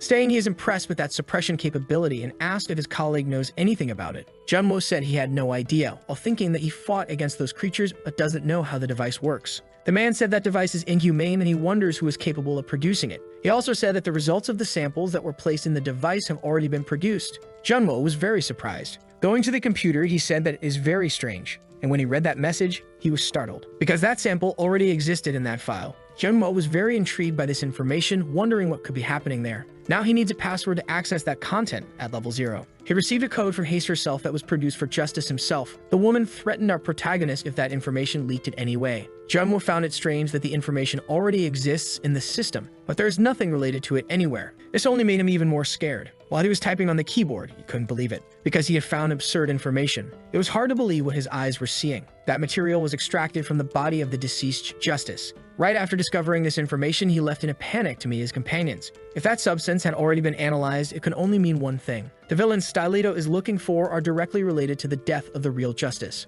Junwoo still couldn't tell anyone what he had discovered. They need to resolve this situation with a team that is already formed. After trying to make a call, he found it strange that he wasn't answered. He finally arrived at the Union faction's apartment. Ringing the doorbell several times, he wanted Stylito to open the door quickly. Asking if he was inside, he said he had very important information to share. Our protagonist didn't notice that a woman was behind him. She quickly recognized the newcomer from Viento's social media. Introducing herself, she said her name is Vivi and hopes they can be friends. Junwoo found the extroverted girl strange. Realizing she must be a friend of Stylito, she said that Wilson had left the building just a few minutes ago. Junwoo asked if she knew where he might have gone, but she didn't have that answer as she hadn't asked him anything. But it seemed like he was going to a distant place. Junwoo immediately started to worry about that fool. He might be doing something reckless right now, like going after the villains completely alone. After taking the bus, Stylito finally got off at his destination. Covering his face with a hood, he begins to analyze that area. That landscape is identical to the photograph he saw on the computer, recognizing that it has been a while since the last time. Nearby, there were some men working. It seems they are on their break. Stylito noticed that little had changed in that place. It still looks like a slum, until he stopped in front of a building. It was in that orphanage that he grew up and spent his childhood. Then he placed his hand on the wall and began to think. Of all the possible places, he didn't want it to be that one. In his childhood, the building was not abandoned. Tae Kang, who is this hero, was only 10 years old and needed a crutch to walk. While he was walking, someone approached him very quickly. It was another child who made a point of bumping into the disabled boy, knocking Teo down due to the force of the impact. The boy ended up hurting his leg that time. And the juvenile bullies said you should be more careful while walking. And they can't tell if the boy can't see or if there's something very wrong with his leg. Teo struggles to get up while being harassed by the juvenile bullies. Later that day, he received guidance from a woman, saying that he needs to learn to get along with the other children, but Teo tries to tell her that's not what happened. He was pushed to the ground on purpose, and these juvenile delinquents keep doing it without stopping. The woman said she had already contacted them and that they are apparently reflecting on their actions. Little does she know that they said that just to appease her. She even suggested that maybe the problem was with Teo, and the teachers can't keep watching over him all the time. It's time for the boy to learn to take care of himself. After hearing that sermon, the juvenile delinquents started to find it amusing. But it seems that Teo was enlightened by that advice. Clenching his fists tightly, he already knows what he's going to do. Outside, the delinquents are happy, believing they will continue with his pathetic life, until they encountered the disabled boy once again. It was time to do something for fun. Running past him, they made a point of knocking him down again, saying that he is not capable of paying attention to where he is going, and that he is not capable of learning. But one of the bullies was surprised. That disabled boy was coming towards him, furious, even though his leg was quite compromised, and the crutch he used to walk was turned into a weapon, striking one of those delinquents on the head with all his strength. The other, who watched everything from a distance, began to get very scared. Teo wouldn't give him time to regret. He was already prepared to continue hitting the other child, and he did this several times while the other bully watched silently. After taking a beating, the boy was begging Teo to stop, but he was determined to take out all the suffering he had endured at their hands. Noticing that everything was too quiet, the woman responsible for the children began to search for them, until she finally managed to find the disabled boy, and she went to ask what he was doing. But the scene she encountered was truly terrifying. Teo left the bloody child lying on the ground. At first, even he couldn't say why he had gone so far. He became distracted thinking about this until someone called out to him. It seemed to be a younger girl. She told Styleto that the orphanage was closed, and the boy said he could see that too. It seems that the building has been abandoned for some time, and the girl extended her hand to him, saying that nothing in this world is free, and now he should pay for the information he received. Styleto said he would only give her the money if she answered one more question. He heard that people are disappearing there, and showing his wallet full of money, he asked if she knew anything. The girl was startled by that question, telling her hero that she knows absolutely nothing and doesn't want his money. Before she could leave, Styleto grabbed her by the arm, because he felt that this child might know something, and if she did, she should share it now. She seemed to become interested in his curiosity. Without saying anything, the girl began to gesture with her hand, asking him to come closer, because she was going to tell him something. It was at that moment that her mouth transformed, resembling a terrifying creature. Styleto barely managed to dodge, but ended up getting hurt in the process.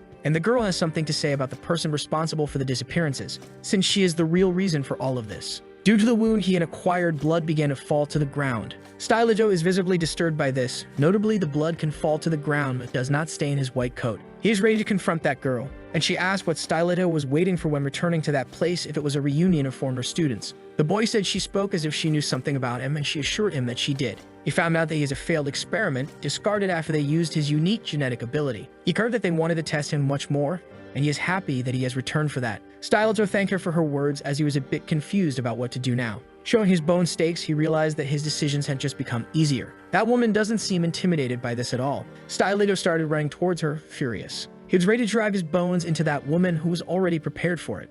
Proving to be much faster than him, she managed to attack him first. Styleto wasn't expecting her to have cicadas in her hands as well. The two confronted each other once again. Various blows were exchanged, and it seemed there was a balance of technique and strength. The girl said he is very fun, and she is hoping he doesn't break quickly. Styleto felt that she resembled a wild animal. Gradually, she was managing to tear even his clothes. Then he moved forward and created several bones over his arm, being prepared to strike her with all those weapons. The girl couldn't dodge and was pierced on both sides by those bones. After having impaled her, Styleto lifted her body off the ground. Believing he had finished off his opponent, he said she is much weaker than a failed experiment. Slowly, her hands began to move again, and this time she managed to hold both of our hero's hands. Styleto could feel that she is very strong. To free himself from that grip, he needed to kick her with one of his legs. And that woman seemed to be getting more and more entertained, saying that the last blow hurt a little. But what really surprised Styleto was that she had already completely regenerated. As she threw the pieces of bone on the ground, she asked if this is the right way to treat a pretty girl. Styleto understood that she is physically enhanced, which explains her strength in addition to having great regeneration, a true monster. Furious, the girl said it was her turn to start attacking. She began to deliver several slicing blows with her claws, but the hero managed to create a bone shield. Even though she is very fast, she doesn't have the necessary strength to break his bones. He will keep defending until he finds an opportunity. The woman said he is very resilient, as she had heard, so she knows exactly what she needs to do now. Ripping one of her arms off, she threw it at him, but our hero was very confused by what he had seen. Still in the air, the arm began to change shape, transforming into something completely grotesque. It seemed to be a kind of weapon. Styleto managed to block it with his bone shield, but he still couldn't tell what it was. He tried to repel it, pushing and cutting, but he completely ignored that his enemy had regenerated. She prepared to strike with both legs, utilizing the full potential of her power. Her muscle volume had increased significantly, that is the elephant stomp, and our hero's body was thrown several meters away. Stylido began to spit blood. He definitely sustained some internal injuries from that impact, and the girl proudly said that his bones were not able to withstand that impact. Our hero didn't even have time to react. Something was coming towards him once again. That woman managed to kick him in the face. Falling to the ground, it seems he is finally out of combat. She said that the hero is only capable of controlling the bones of his body, while she is capable of controlling both bones and muscles, showing that she had completely regenerated the arm she had ripped off, asserting that they are not on the same level. Then she remembered that those people only need a small sample. It is not necessary to bring him back alive. She began to stomp on our hero's body with her giant legs. Doing this repeatedly, Stylido tries to defend himself as best as he can, clinging to the shield he had produced. But after enduring for some time, the shield was completely destroyed. He no longer had any defense against that blow. In fact, he did have one. Her name is Junwo, and she is coming at him like a locomotive. Our protagonist managed to push that girl away, showing that the force of the impact was truly brutal. Throwing her far away, he ended up destroying a good part of that building. Stylido began to rise, trying to recover from that beating, while our protagonist said he had gone too far for a walk, asking if he was happy to find him in that area. Getting straight to the point, he said that these villains are directly related to the murder of Justice. They cannot allow them to escape. The girl put her hand out from the rubble. Now she was furious. He hadn't liked being pushed like that. She even tried to threaten our hero one more time, but Junwo was already on top of her, ready to continue delivering his blows. And he managed to throw her away once again, showing that this time his power is more precise. And that is an excellent opportunity to put it into practice. Junwo began to remember what he was going through in his training. Hayes said he needed to rotate his hips more and never lose sight of his opponent. He should stop focusing only on the upper body and use his legs more to deliver his strikes. It was definitely too much information for him. He still hadn't learned the basics. He is a complete mess. And after taking a few hits, she made a point of reminding him not to forget that he was the one who asked for this, hoping he wasn't tired. Junwo said he was just catching his breath. It was then that the heroine said that this was unexpected. He could just keep pretending and collect his payment. So she wanted to know why he was dedicating himself so much. Our protagonist said he didn't see things that way at first, and that he lost his family to a villain a long time ago. He wasn't able to do anything and had to watch them all be killed. Someone like him couldn't be a hero and focus only on surviving. But now things in his life are completely different. He knows he won't achieve ideals like saving everyone, but he can do his job very well,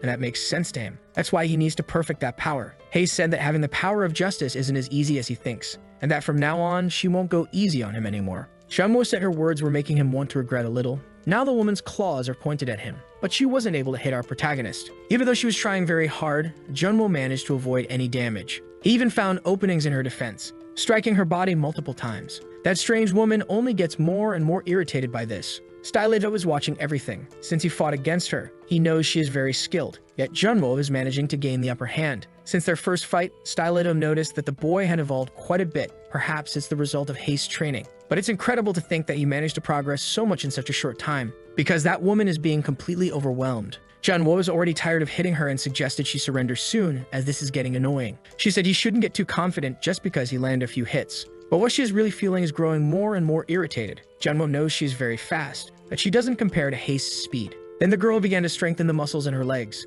delivering against him the same blow she executed against Stylido. Poor her, she turned the fight into a brute strength duel against the protagonist. The two clashed, but one of her legs was completely destroyed in the process. Junwo made it clear that in a strength competition, there was no way he could lose. Even though she was very injured, the hatred only grew in that woman. Using her abilities in another way, she created several spikes that managed to injure our protagonist. He realized he had left his guard too exposed as he wasn't expecting an attack after destroying that leg. Very confident, she said that this is the reward for those who show off, and already behind her, Stylido said the same could be said for that woman. Managing to immobilize her immediately, creating several bones from his arm, he ensured that she wouldn't be able to get out of there easily. He had made a sort of binding on her. Now that he saw the girl from behind, he'd also identified a peculiar mark on her neck. That was proof that she had also been used as an experiment. He just didn't understand why she chose the side of those people. The woman said the hero is a fool. Before all of this, they were just flawed people with nothing to lose. She knows he had a compromised leg and asked if he could remember how cruel people were to the disabled like them. She doesn't care at all about the experiments that seemed torturous or how many people lost their lives in the process. Because it was thanks to this that she had the opportunity to have a new life. Her arm had finally become normal, and from that day on, she could live differently. Stylizo realized that she had succumbed to madness. While strengthening her body, the girl disagrees with this statement, but she has yet to show them what true madness is. A large shadow was forming before our heroes, and that which was once a girl had transformed into a monstrous kaiju. Junwo was truly impressed by its size, and the monster began to roar in the middle of the city. The people nearby started to get scared, not knowing what it could be. They presumed it was a villain. Junwo realized that the situation was complicated. He had exhausted himself by using his power in that fight and would not be able to use all of his abilities. And even if he were at full capacity, he would need at least 2 of his most powerful strikes. It was then that his foot touched something on the ground, and then the bluish electricity surged at that very moment. Junwo realized that this was the girl's arm, which she had lost during the fight with him. This sensation was identical to what he felt when he absorbed the powers of justice. The monster asked our protagonist if he had frozen in fear, but the truth is that he was very anxious, for he had definitely become much stronger. Not knowing what he was saying, the monster was already prepared to strike our boy, and he was confident that he no longer needed to worry about the damage caused by his abilities. Using the full capacity of his powers, he recognized that this could be a bit painful. His fist collided with that of the creature, but this time he was using the fullness of his power. The energy released was devastating. The creature's body was unable to contain it in any way. The woman ended up revealing her original body. The damage had not spared her flesh, and she fell to the ground completely defeated. Her body was heavily injured, and her energy was almost completely drained. Junwo found it impressive that she could still regenerate after that, but it seems she was unconscious. After a few seconds, he also felt a great wave of pain pass through his entire body. Stylito, seeing that, became worried for his companion. Our protagonist knew that it would hurt a lot. He just didn't imagine that the pain would be truly intense. He began to fall to the ground, but someone caught his body. To his surprise, Crow managed to find them. She learned through Niam that our boy had gone to look for Stylito like a good friend. Now they look at the result of that battle. This is truly incredible. Junwo is almost at the same level as the original Justice. Stylito is very grateful for the help as our protagonist managed to clean up the mess he made. Junwo hopes that he has understood his actions, but Chrome is genuinely outraged after hitting both of them. She ordered them to notify her next time. Stylito said he wanted to be sure as the documents were not clear enough. While the girl can assert that this is definitely connected to the murder of Justice, Stylito said that Juwon mentioned the same thing to him. Our protagonist asked if that drug was used for this purpose. Chrome thought the same way. But in reality, it is the complete opposite. It contains no type of poison. In fact, it is a skill amplifier. After all that action, they returned to the hero's headquarters, taking that girl as a prisoner. Around her neck was an artifact capable of suppressing abilities. She seems to be quite impressed with that whole place. Some heroes are wondering if that woman is a villain. They thought there were no more, but that woman was captured by the Union. And if she was captured by some rookie, it means she must be very weak. Since she has very sharp hearing, she became irritated and asked if those heroes would have the courage to say that in front of her. They were immediately terrified by her facial expression. To prevent her from becoming more aggressive, Niam started tickling that girl, saying that she should behave very well in that place, which only made the woman a bit more outraged. Our protagonist, on the other hand, began to hear some footsteps. Banshee had approached him in the company of other heroes. He had already forgotten that he had stolen the documents he handed to her and was already waiting for some kind of retaliation. But the truth is that he was immediately congratulated for what he had done. Banshee said it was great to see that he was working hard. The other hero who was with her said they would be responsible from then on, and the girl should be handed over to them. Stylito was not very happy about that. It was then that he began to feel something strange inside his head. Those men managed to take the girl, and Niam noticed that something had happened, so she asked what happened to her friend. Junwo also realized what had happened. It was when he felt that sensation inside his head, and a voice asking if he had really deceived her. Our boy started to complain about that sound. Chrome wasn't hearing anything, and he realized he was the only one capable of doing so. Banshee was the one using her abilities, ensuring that our protagonist would pay for what he had done. Now Junwo understands how she is able to use her own abilities. Being sure that this woman must hate him quite a bit, Chrome finally understood what had happened. As this task was concluded, they could focus on something more important, the sample of that drug they had found in the underground lab.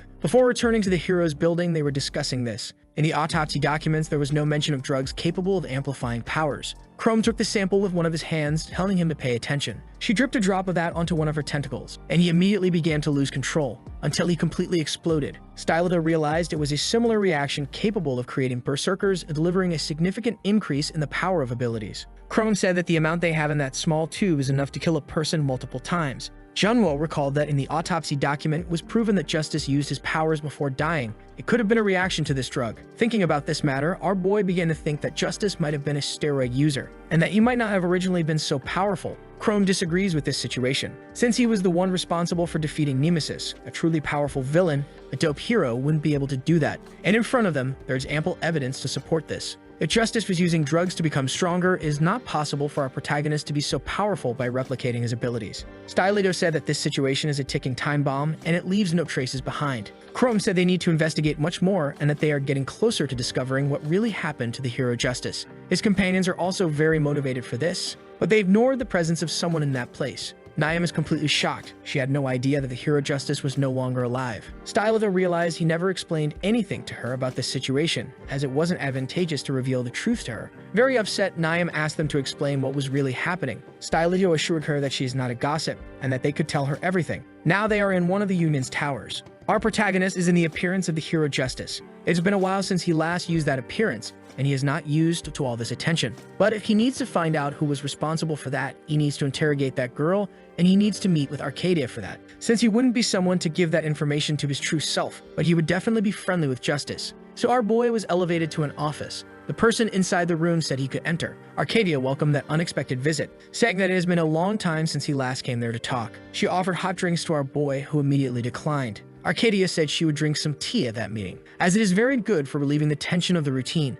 Getting straight to the point, she asked what brought Justice to her office, but our protagonist is sure she already knows. He said he heard about the capture of a villain recently. Arcadia knows exactly who he is talking about. Her name is Squall. Our protagonist said that according to the information they have, she might be connected to a very large organization, and the villains must be preparing for something again. That is why he came there to ask for permission to interrogate her personally. Arcadia is impressed that he knows this too, suggesting that Crone must have told him everything. Even so, she acknowledged that this request is completely reasonable. However, she would like to know what Justice would do if she refused. Our boy was confused by that stance. He said that if the information is correct, the situation could be very serious, and they need to act diligently. Arcadia told him that they are just possibilities for now. That girl seems to have a few screws loose in her head. She is closer to a berserker than a villain. Justice asked if he was joking with him, because she is definitely not a berserker, but Arcadia is not so sure about that. Not to mention that if she really were a villain, this situation would greatly benefit Justice's reputation, so he could increase the influence of his faction once again.